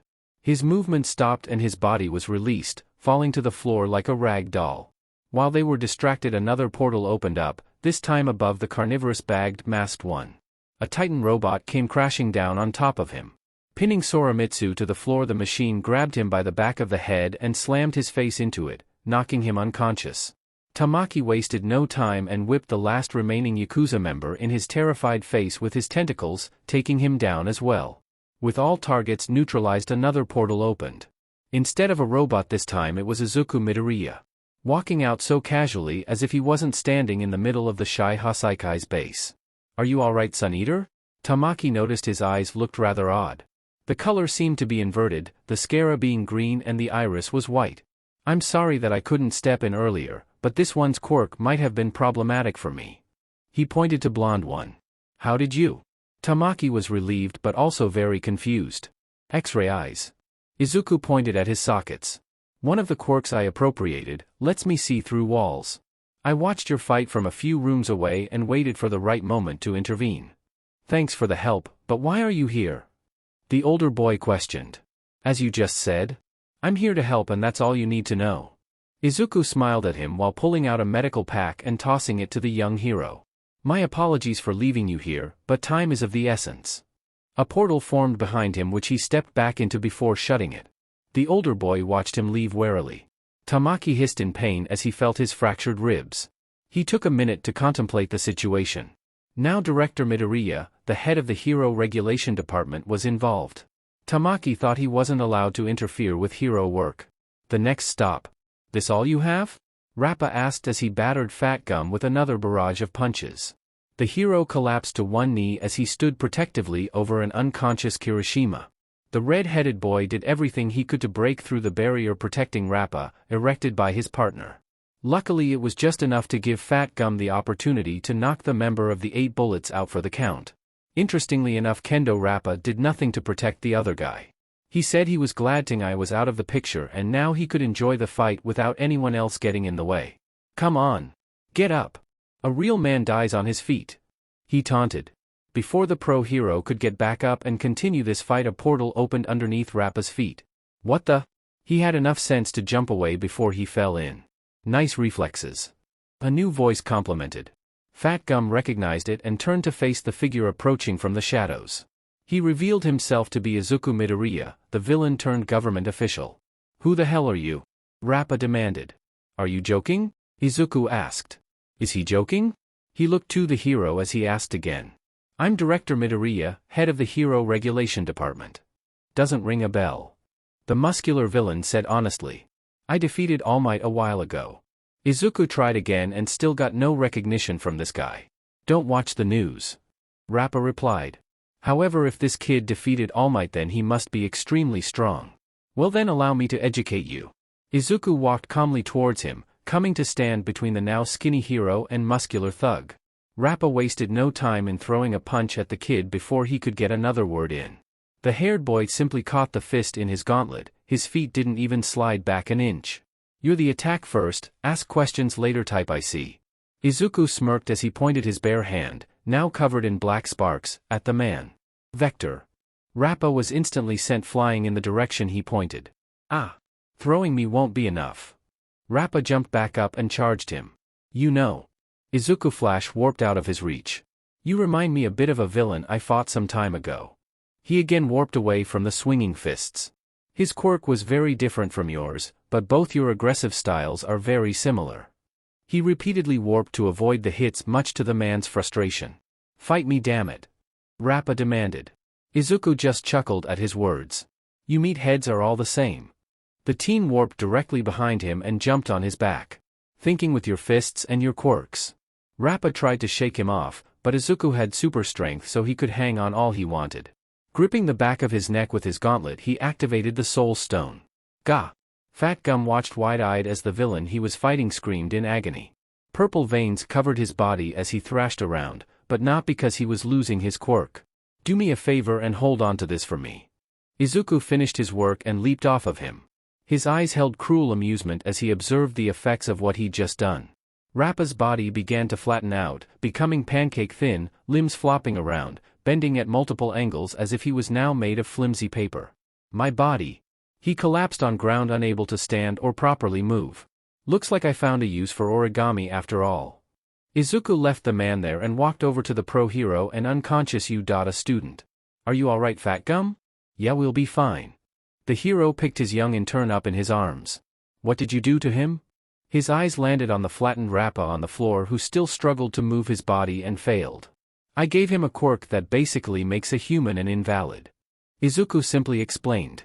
I'd love to stay and chat, but I'm in a hurry. The police will be here momentarily. He opened a portal and quickly walked through it. He beat the villain I struggled against so easily. Fat Gum wasn't angry over that, but he was very impressed and a little scared. Deeper underground. Keep an eye for him and let me know when he shows himself. Aizawa ordered as he regained his footing. The walls, floors and ceiling continued to shift and move like liquid. The result of Joy Iranaka aka Mimic's quirk. Sir Night-Eye was also attempting to help and spot the villain, while at the same time worrying for his student Mirio, who went on ahead to find and rescue the child. Rocklock was there as well, another member of the raid team, using his quirk to lock down small sections of the corridor to keep Mimic from crushing them to death, but even he couldn't hold it for long. Just as his quirk gave out, the entire corridor was covered in a light blue aura that encompassed everything that Mimic's quirk affected. Oh dear. The three pro heroes spun around. There stood Midoriya pressing the fingers of his all-powerful gauntlet against Fall, the blue space stone glowing brightly. You heroes look to be in over your heads on this one. You! Aizawa exclaimed at seeing the boy who pulled the rug out from the Hero Society's feet. It's Director Midoriya. Please, let's keep things professional. Erase your head. Izuku walked up to them. Aren't you breaking a lot of laws by being here, Director? Night-Eye asked while putting a touch of venom in his voice when he spoke the boy's unearned title. He too was surprised by the sudden appearance. However, Midoriya was known for making unexpected, unannounced entrances, so maybe this shouldn't come as that big of a surprise. Under normal circumstances, yes. Now, however. He pulled out his digital tablet and showed it to the Foresight hero. Things have changed. Night-Eye took it and looked the documents displayed quickly. What's happening? Why can't I move? Joy Iranaka thought frantically as the stone corridors refused to obey him. Wait a second. Rocklock looked at the frozen walls and floors. This is the same as my quirk. Think of it as an improved version of yours. Izuku explained. Best he not know that it was his DNA that he used to create the space stone. The less people know who went into what, the better. Deus ex machina protocol? Night-Eye scowled. The Prime Minister is letting you take over this case? Take over, no. Assist, yes. Izuku replied. I've been following these quirk-destroying bullets for a while now. I traced it back to the Shiihasaikai, and when I found out that you were also investigating them and were even planning a raid, I beseeched Minister Toriyama to lift the restraints placed upon me. He smiled happily. Any questions? Tilting his head coyly, he looked the former sidekick of All Might dead in the eye.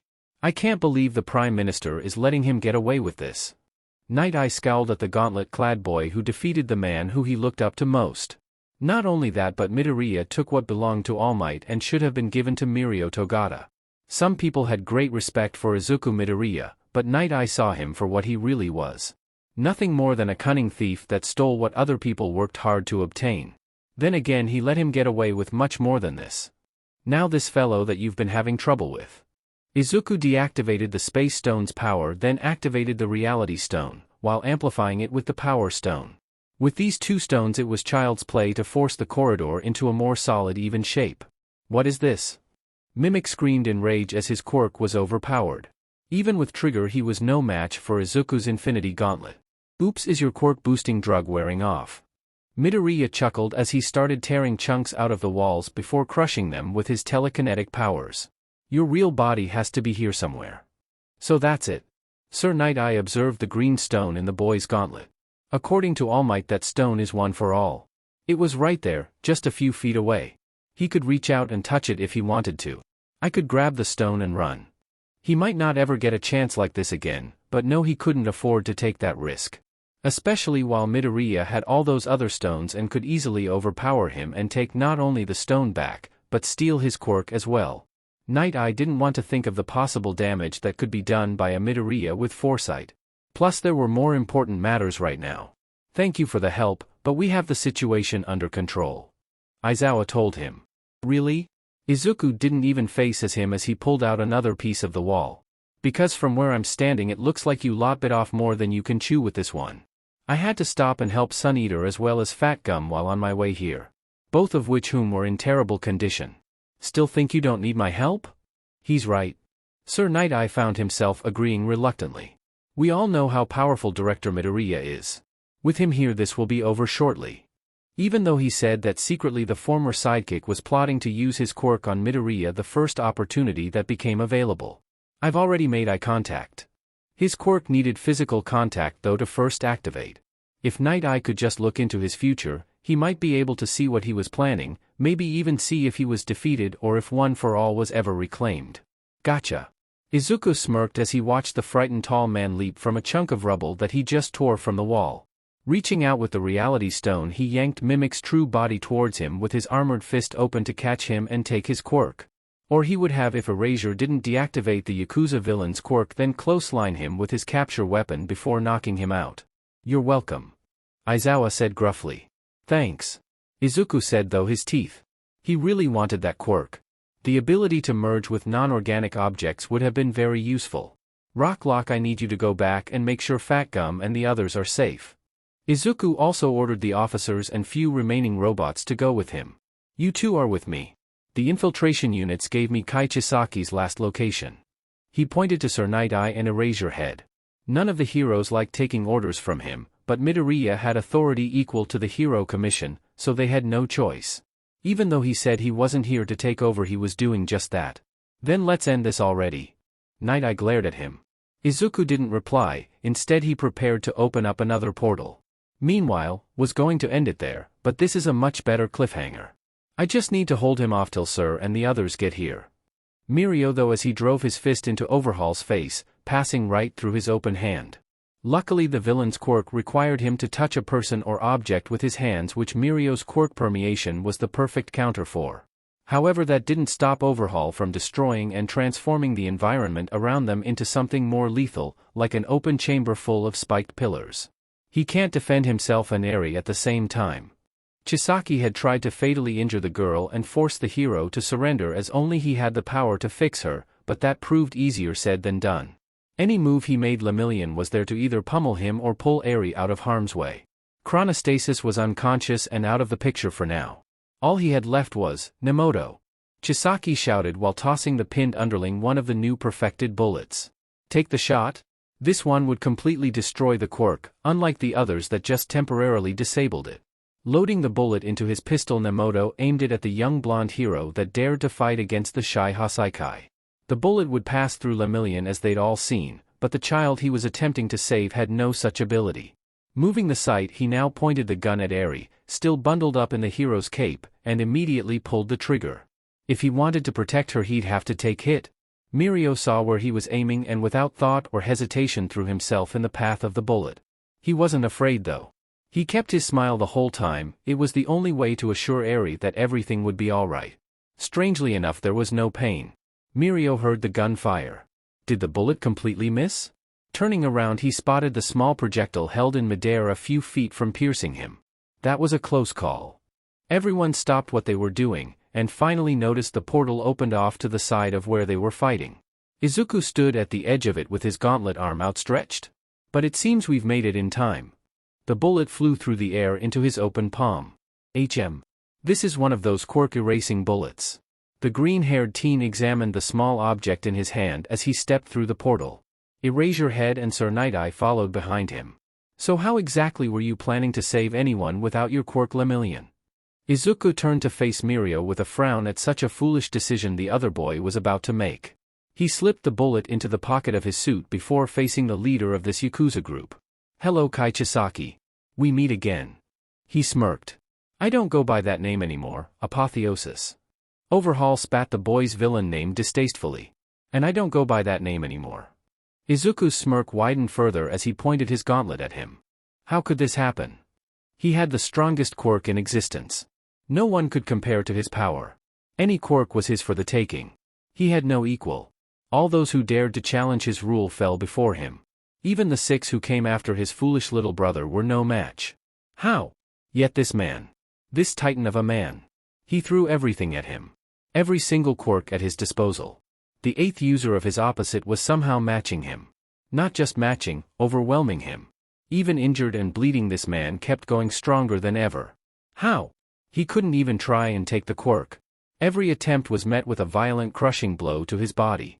How? Finally having enough, he charged up and fired his biggest attack yet. The very same one he used to destroy the blonde man's predecessor. The man powered through it. The sight was so impossible he almost didn't believe his eyes. How? Next thing he knew, he was grabbed by the wrist so hard it turned every bone in it to gravel. He was then thrown to the ground with enough force to leave an impression of his body. As he tried to get up, he was met with a fist to the chest that knocked him back into the ground. Then another that made his lungs collapse if the agony was anything to go by. How? Over and over the hulking man who wielded One for All drove his mighty fist into his face. Each time he did, his vision would get blurrier, and each punch caused him to see flashes of different people delivering the blow. First that Shimura woman whose grandson that he recently took under his wing, then that bald man who had the black whip quirk. The rest of the users followed. The last of which was his own brother bashing his face in with his scrawny fist. How? It wasn't his own mind asking that anymore. It was as if his quirk was screaming that repeatedly. Who the question was directed at, he had no idea. How? How? How? How? How? How? How? How? How is this happening? At this point, all he could do was hold his least damaged hand up, body shaking in fear and pain, in a futile attempt to stop this man. Like a helpless child trying pathetically to defend himself from bullies. He didn't think it would end like this. Sure, he planned for his possible defeat, but he always held the confidence that he would still come out of this fight on top. The last thing he ever saw was his own reflection in the blonde man's eyes. Only it wasn't himself. It was a teenager with dark green messy hair, emerald eyes wide in terror, bloody face, and a mangled broken body. His raised hand was covered by a gold-plated gauntlet, with 5 glowing stones attached. As the man's fist crashed one more time into his skull, his vision went permanently dark. All for One suddenly woke from his dream, or more accurately nightmare. He started coughing and wheezing almost uncontrollably. Even with the life support machines keeping him alive, he still found the sheer act of breathing a hassle. Sometimes he thought it would be best to just let go and finally die, but no, he couldn't do that. He'd stay alive as long as possible just to spite All Might and all of Hero Society. My apologies. The faceless man finally got his cough under control, noticing the turrets trained on him. I've been having some bad dreams lately. He smirked to the guards he knew were watching through the security cameras. I'm sure you can understand. Calming his racing heart, his mind wandered back to that dream. He remembered that moment. When it seemed he was defeated, the only thing he could think of to do was to taunt All Might about Nana Shimura. It worked like a charm. The hero's anger got the better of him and he dropped his guard, giving All for One the opportunity to blow a hole through his midsection and then launch his own body as far away as possible. Even while blinded, he was able to make his way back to the doctor. Izuku. His dream ended with a vision of the boy he liked to think of as his other student. While Tamura was his true apprentice. Izuku was more like an independent pupil that he mentored for a brief time. Tamura needed his guidance, but Izuku already had his own goals and ideas. The boy's devious mind and ambition reminded All for One of himself in his younger years. Even though Izuku didn't really need him, he still couldn't help but point him in the right direction for those stones of his. Despite being quirkless, he found a way to be the strong All on his own. Truly a remarkable boy. Perhaps I should have told him. He chuckled to himself. The secret about One for All? Oh well. He'll have to figure that one out by himself. There was one little tidbit of information he purposely neglected to tell Izuku when they were discussing the quirk. What kind of teacher would he be if just handed everything to his students? Sometimes they have to help themselves. Meanwhile. So what are we doing again? Twice asked nervously. Something devious, I hope. We're here to get the files. Himiko Toga explained as they snuck into Chisaki's lab. I don't remember Shigaraki telling us to do that. Jean followed her. Oh, he didn't. She smiled at him. Izuku-kun asked me to do it. Finding the computer, she pulled out a small drive from her pocket. Let's see, he said, plug it in and wait for the light to turn green. Finding an open computer port, she plugged it in and waited. You know, I've been meaning to ask. Twice broke through the awkward silence. Why are you working for Midoriya? What does he have that I don't? Why wouldn't I work for Izuku-kun? She cocked her head curiously. He's super smart, super strong, and super cute. Plus he introduced me to Mr. Stain. Those doesn't seem like good enough reasons. Even that all sounded superficial to him. Nothing that would inspire loyalty. Well, there's a bit more to it than that.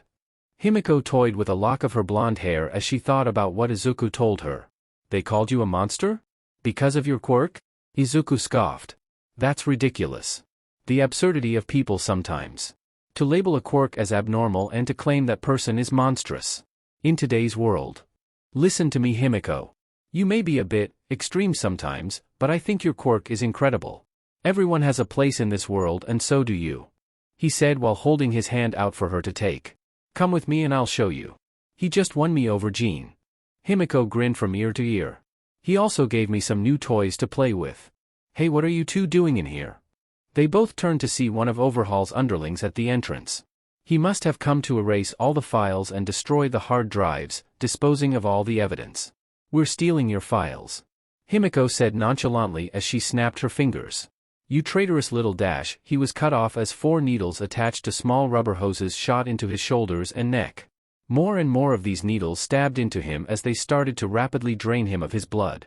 In a matter of seconds the needles retracted, leaving the man a bloodless husk. What the hell was that? Twice didn't understand how she did that until his eyes followed the retreating needles up to the ceiling where a group of about 8 small mechanical spiders were stealthily hidden in the shadows. My new toys. Toga answered. The light on the drive turned green, giving her the go-ahead to take it out.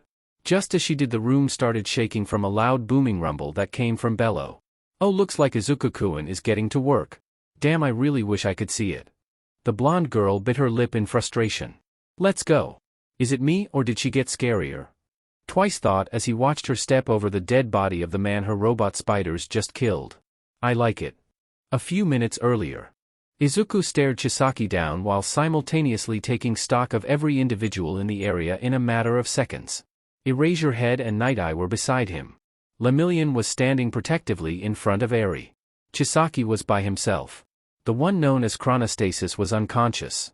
The one that tried to shoot Lemillion was pinned down, but still awake. Alright, I can work with this. Izuku thought as he processed everything in his head. He was aware that he couldn't just fling his power around with this many allies and a child close by. He would have to hold back. That's right, I hear that you named yourself after your quirk. Izuku remarked. Not very creative if you ask me. I suppose apotheosis is? Chisaki fired back. Ascendance into godhood. It had a nice ring to it. Izuku smirked, taking a few steps forward. Without any more hesitation he thrust his armored hand upwards, and with the power of the reality stone peeled up a section of the floor and hurled it at the beak-masked villain. In his next move he opened a portal close to Lemillion and Eri. Go! Now! The wall he threw at Chisaki was obliterated into rubble, followed by a row of spikes that went right for the young hero and child. Mirio picked Eri up and jumped out of the way. The spikes missed them, but managed to hit the outer edge of the portal, forcing it to destabilize and close. Something that didn't go unnoticed by many there. Erasure. Izuku ordered. Right. Aizawa didn't need to be told twice. As soon as Chisaki was visible he activated his quirk to temporarily erase the villains. Night Eye ran over to help Lemillion while Izuku and Aizawa rushed in to detain Overhaul. Chrono! Chisaki shouted when the two were close enough. Suddenly a pair of arrow-shaped tendrils shot out of the back of the unconscious underling's hood. Izuku dodged the one that was aimed at him, but Erasure Head wasn't so lucky. One managed to scrape against his side, causing his movements to turn slow and sluggish. Overhaul took advantage and quickly moved out of his line of sight, using his quirk again to create a forest of spikes around him. The teen was forced to flash warp out of the way as the entire floor was turned sharp and hazardous. Damn it. Izuku silently cursed himself for being nearly caught by surprise. Glancing around, he realized that he lost sight of Erasure Head. Chronostasis was also gone, probably having captured the underground hero. He'd have to deal with that later. Overhaul pondered his situation carefully. Apotheosis was on the scene, yet he hasn't been immediately defeated by him yet. He must be holding back for his allies' sake. Maybe he could take advantage of that. Looking down at his feet, Chisaki found Nemoto's injured unconscious body. Even if we are facing the unstoppable Midoriya, I won't go down without a fight. Isn't that right, Nemoto? Reach down, he used his quirk on his subordinate. Why are you still here? Izuku yelled at Sir Night-Eye, seeing that he had yet to leave with Lemillion and Eri. Before he could attempt to open another portal for them, something exploded behind him. Spinning around, he laid eyes upon the horrific consequences of Chisaki using his quirk to fuse with his underling. The end result was a hideous four-armed monstrosity. His quirk can do this? Thinking quickly, he opened a portal for Night-Eye to escape with the other two. Oh no, you don't. Overhaul shredded the ground between them, forcefully closing the portal and causing Lemillion, Eri, and Sir Night-Eye to be split up from each other. It seemed he figured out the portals could be destabilized if something solid hit them along the outer rim. Bastard. Izuku used the Soul Stone to launch a wave of fire at the man. While they continued to fight, Mirio ran over to Eri, still wrapped up in his cape. He knew it was best to stay out of the way. As much as he wanted to help, Chisaki and Midoriya's abilities were too dangerous, and if someone interfered they'd be caught in a deadly crossfire. Sir, we need to leave. Mirio called over to his mentor. There were no exits though. Overhaul had sealed them off, and the only way in or out was through one of Midoriya's portals. A burst of flames interrupted their thoughts. That quirk of yours is very versatile. Izuku complimented. Let me ask you something. Chisaki began. You were quirkless originally. So why would you corrupt yourself with that gauntlet? Why would you willingly infect yourself with a disease? I don't see quirks as a disease. Izuku replied. Quirks are the next step in human evolution, and poor little me is just struggling to catch up. That's why I built the Infinity Gauntlet. I see. Overhaul scowled. You're just as sick as the rest of this hero society. He charged towards the boy. I'm sick. Izuku shouted back. Look at what you turned yourself into. Izuku met his charge. Flash warping behind the man and out of his reach, he delivered a powerful one for all amplified kick to his back. Chisaki was sent tumbling across the floor like a rock skipping along the water. Izuku didn't bother moving when the floor beneath him was turned into spikes again. He merely shredded it into bits of rubble with his reality stone, then quickly collected it together to form a giant hand. Let's see if he can destroy something that's already in pieces. Chisaki looked up in time to see the attack bearing down on him. Raising all four of his arms, he instantly turned it into even smaller bits of rubble as soon it made contact. Izuku frowned, seeing that his construct was reduced to practically dust. This would be so much easier if he didn't have to hold back. He's definitely holding back. Overhaul confirmed. He's also completely focused on me. The masked man knew that if he didn't make an escape soon, more heroes would probably show up. However, he wasn't leaving without the source of his bullets. Glancing across the area, he spotted Eri being carried off by that irritating blonde hero. That gave him an idea. With his two right hands, he sent a barrage of stone pillars aimed at the pair. Really? Izuku said dryly as he stopped the attack with his reality stone. Chisaki, without a moment of hesitation, slammed one of his left hands on the ground, creating a giant wave of stone that attacked Izuku on his right. While holding off the first attack, Izuku stopped the next one with his right arm enhanced with one for all. Both of his hands were occupied, but Kai Chisaki had one more he could use. Overhaul created what looked like a giant dagger out of the environment, headed straight for Midoriya's unprotected chest. Interesting. Izuku saw the attack coming, but didn't do anything to stop it. He let out a choked gasp as he was run through. The attack was strong enough to go right through his invisible protective barrier. Izuku slumped forward, still impaled on the large rocky pike, apparently dead. It can't be. Sir Night-Eye stared in shock at what he was witnessing. There's no way somebody who destroyed All Might's life and stole his legacy could be slaughtered so easily. No, Eri klutched on torstai Mirio escaped there. So that's it? Overhaul almost couldn't believe it. Then again, he had the advantage and Midoriya was forced to hold back. Now there was just the other two heroes to deal with. His eyes then drifted over to the gauntlet still attached to Midoriya's lifeless left arm. The power to steal any quirk. Now that would be a very useful thing to have. Walking close to the boy's body, he reached out to take the device. He didn't notice the small smirk appear on Izuku's face or the bit of black sparks that formed on his other hand. Mere inches away and Chisaki was suddenly blasted by a torrent of searing fire that sent him flying back. Gah! He screamed and thrashed in pain, desperately slapping out the flames on his coat. It's funny, isn't it? When people think they've won. When they see something they want right in front of them. Izuku chuckled as he lifted his head. How quickly they develop tunnel vision and become blind to everything around them. That's not possible. You're dead. I ran you through. Chisaki argued. Did you now? Izuku reached up to his black button-down shirt, first ripping his ruined green tie off, then slowly tearing the shirt wide open, showing him where he was impaled. All for One is such a fascinating quirk. As soon as I obtained my copy, I started poring over every observation and note I made. Experimenting with all the quirks I acquired. Instead of a bare chest, it looked like his torso was made of a dark green sludge. Just like that man did, I figured out how to apply those quirks to specific parts of my body. That was the conclusion that Izuku came to when he applied his analytical skills to the footage of All Might and Sensei's battle at Kamino. The man was able to stack a whole bunch of quirks into a single arm that he tried and failed to punch the former hero into oblivion with. If he could do that, then it stands to reason the same could be applied to other areas of the body. I saw what you were doing and applied the sludge quirk to my torso. Izuku shrugged as he delivered a chop to the stone still piercing him. He easily removed the chunks from him and then deactivated the quirk, returning his chest to its normal chiseled, unblemished form. Now where was I? Flashing warping to where Chisaki lay on the floor, he cocked his foot back and gave the man a powerful kick into the side of his ribs. Thanks to the Power Stone, Overhaul was sent flying over the floor, crashing through multiple pillars and spikes. Slowly Izuku approached the injured villain, levitating off the floor. Descending down towards him, he reached out for Chisaki's head. The Soul Stone glowing ominously, ready to take the quirk presented in front of it. No. I won't lose like this. Overhaul slammed one of his hands on the floor, making it dissolve and swallow him up. Izuku was forced to jump back to avoid the spikes that followed his departure. Glancing around, his green eyes sought the man. I've lost sight of him. He shouted over to his two allies. X-ray eyes.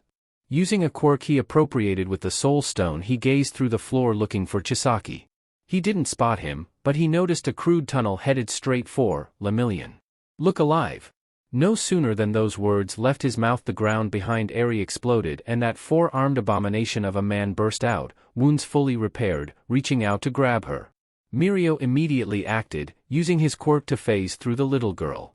With both arms he grabbed Chisaki by the wrists, holding him back with all of his strength. Since his quirk was activated by touch of his hands, he couldn't destroy the obstructing hero. However, his other set of arms had nothing to block him.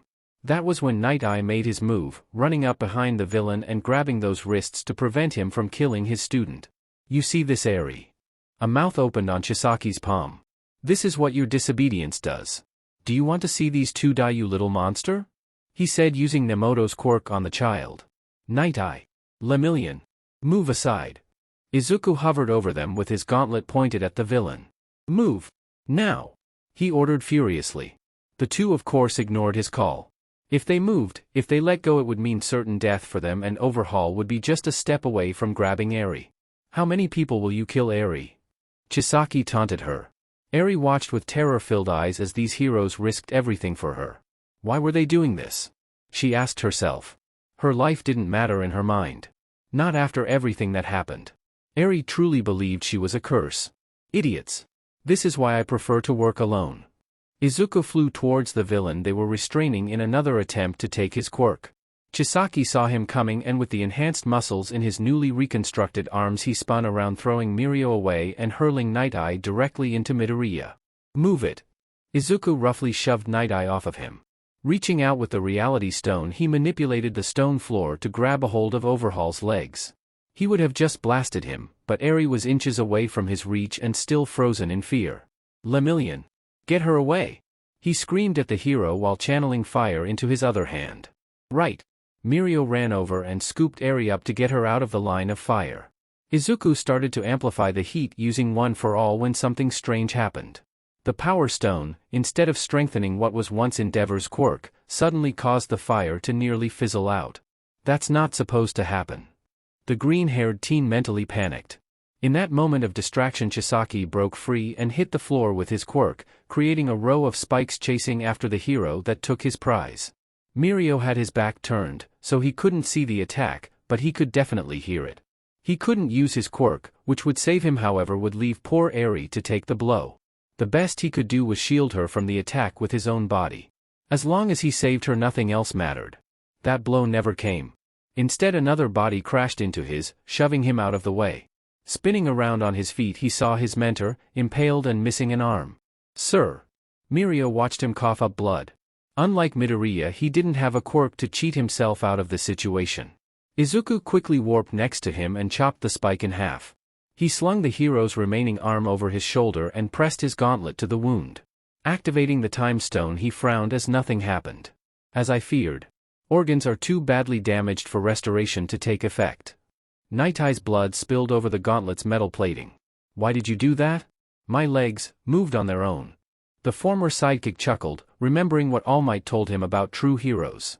Tilting his head up, he looked Midoriya in the eyes.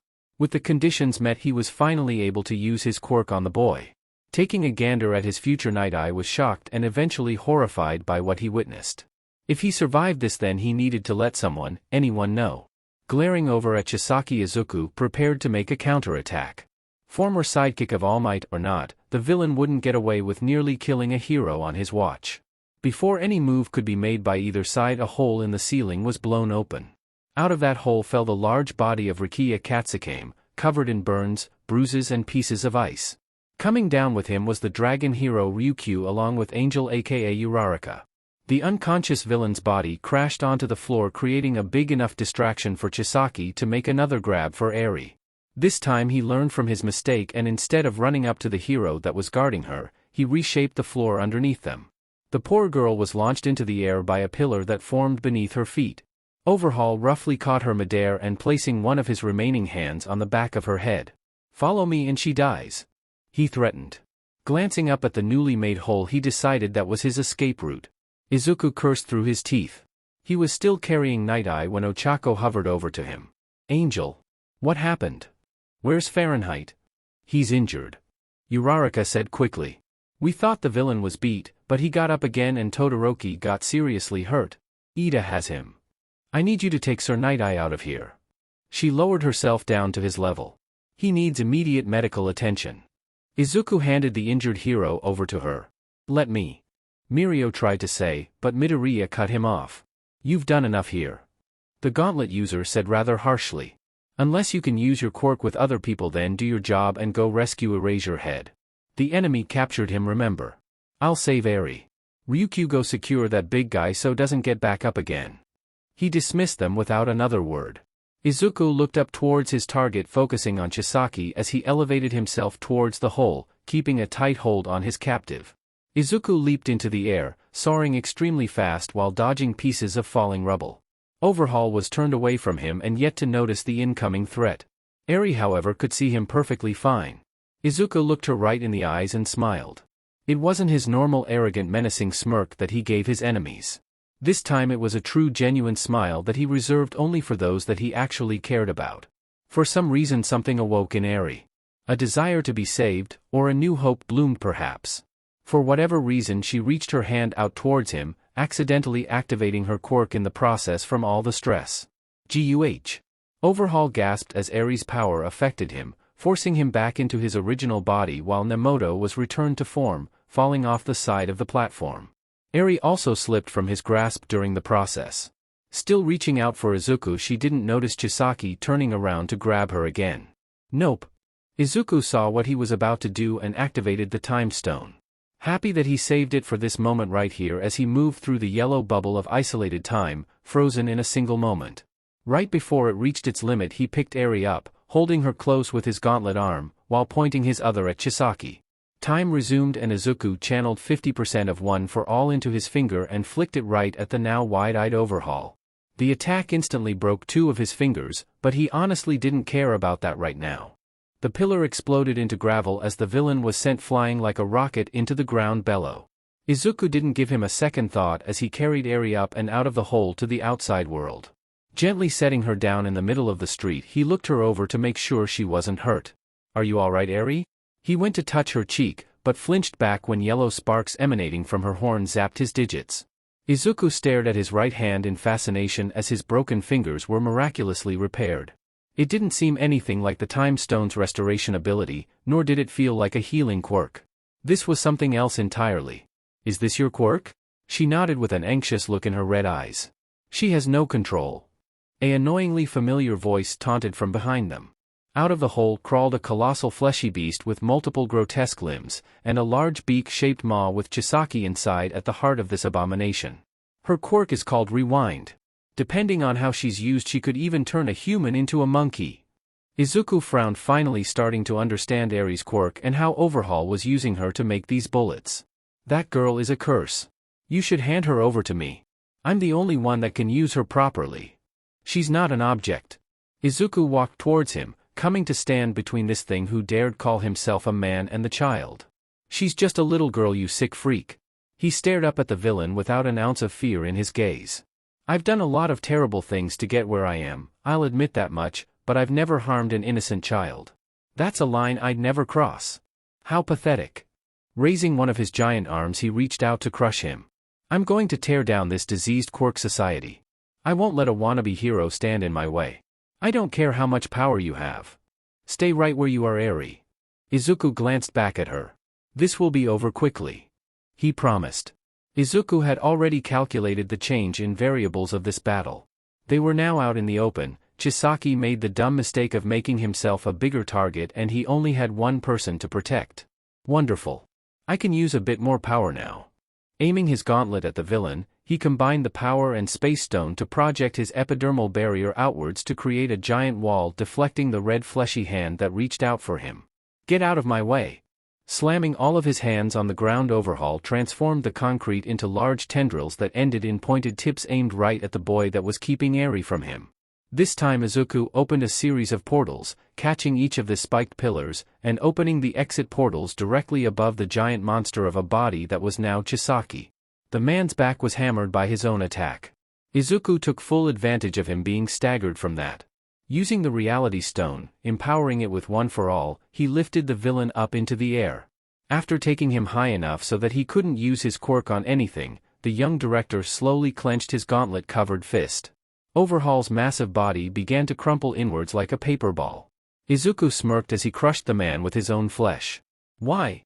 Chisaki obliterated the tissue and bones around him.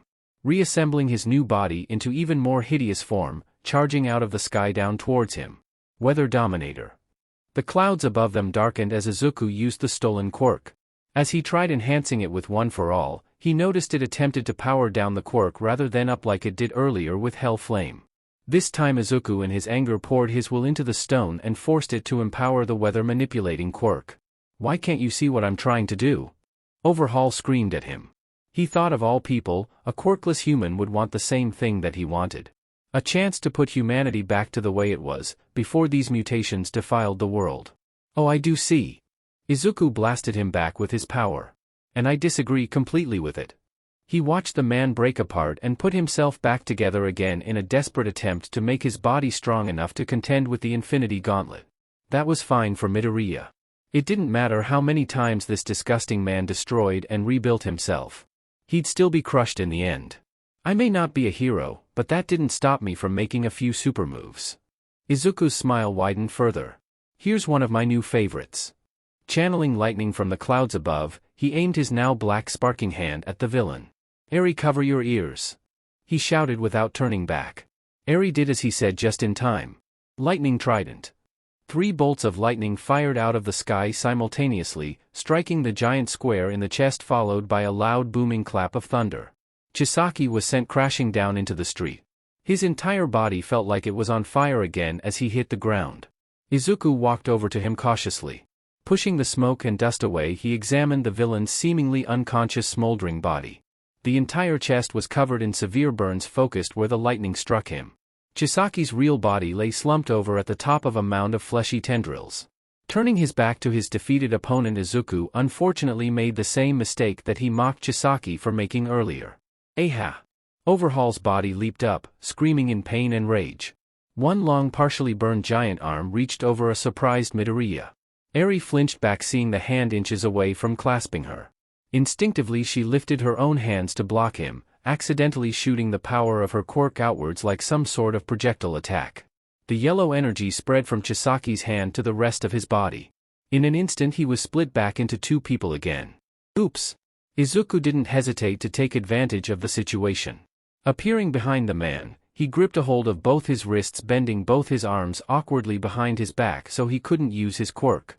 Well, isn't this funny? With a brutal jerk and twist, Izuku dislocated the joints in his arms, before roughly tossing him on his back.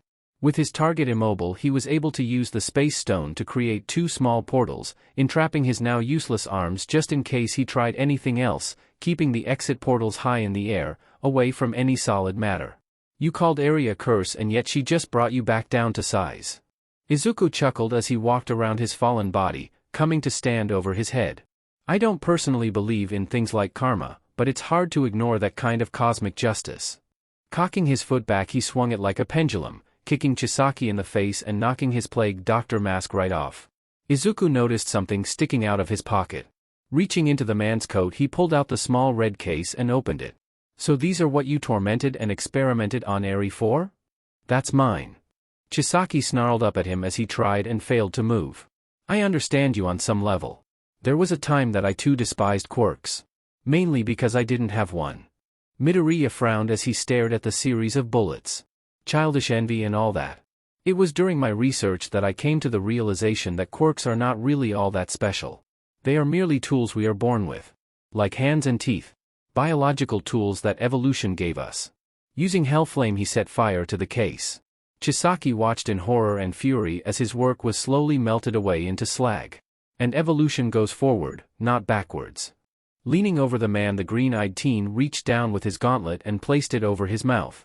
Activating the soul stone, he slowly and painfully stole Chisaki's quirk. No. No. No. His screams were muffled by the armored hand covering his mouth. All he could think about as his vision went dark was his boss. The man who took him in, raised him. The man who he left in a coma. The man who he failed. Pathetic little man. Izuku released the quirkless villain and left his unconscious body there. Slowly he approached the child that he was protecting. It's okay now, Eri. He can't hurt you anymore. He smiled, trying to be warm and assuring. Stay back. Eri warned him, falling to her knees as she held herself. What's the matter? He took a step closer to her. Please. I can't. Yellow energy erupted out of her body. That's right. He said she couldn't control her quirk. Holding up his arm to block the light, Izuku ran through his brain trying to come up with a solution. Damn it, erase your head. Where are you when I need you?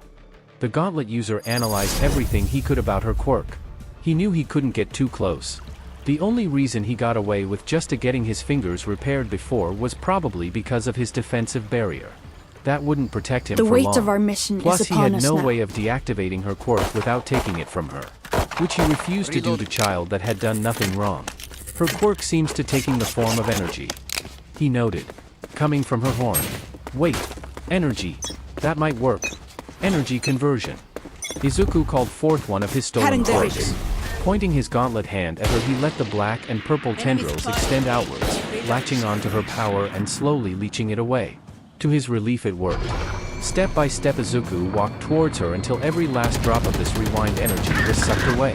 When it was all gone, her quirk finally stopped and Eri fell forward into unconsciousness. Gotcha. The gauntlet user gently caught her before she hit the ground. Cradling her small body in his arms, he released the breath he didn't realize he was holding. He still needed to do something with all that energy he drained from her. Channeling it into his right hand, he formed a small compact neon purple ball. Without any more weight, he launched it into the still darkened clouds, where it exploded, parting the storm so the sun could once again shine. So much power in such a small child. Looking down at her sleeping face, he noticed the slight red color. Pressing the back of his hand against her forehead, he checked her temperature. She's burning up. A side effect of her quirk? Just then the dragon hero Ryukyu appeared, flying out of the hole. Lose track of something? Izuku spoke sarcastically as he glared at her. Ryukyu gulped. Despite being larger than the teen, he was still intimidating. He gestured at the body of Rikiya Katsukane who lay a ways from Chisaki. Sorry. The dragon hero apologized. I'm taking this girl to the hospital. I trust you heroes can at the very least finish up here. He didn't give her a chance to respond as he opened a portal and carried Eri through it, leaving the completely decimated Yakuza group in his wake. And that's it for today. I hope you enjoyed. Please like, subscribe and support the original writer. See you next time.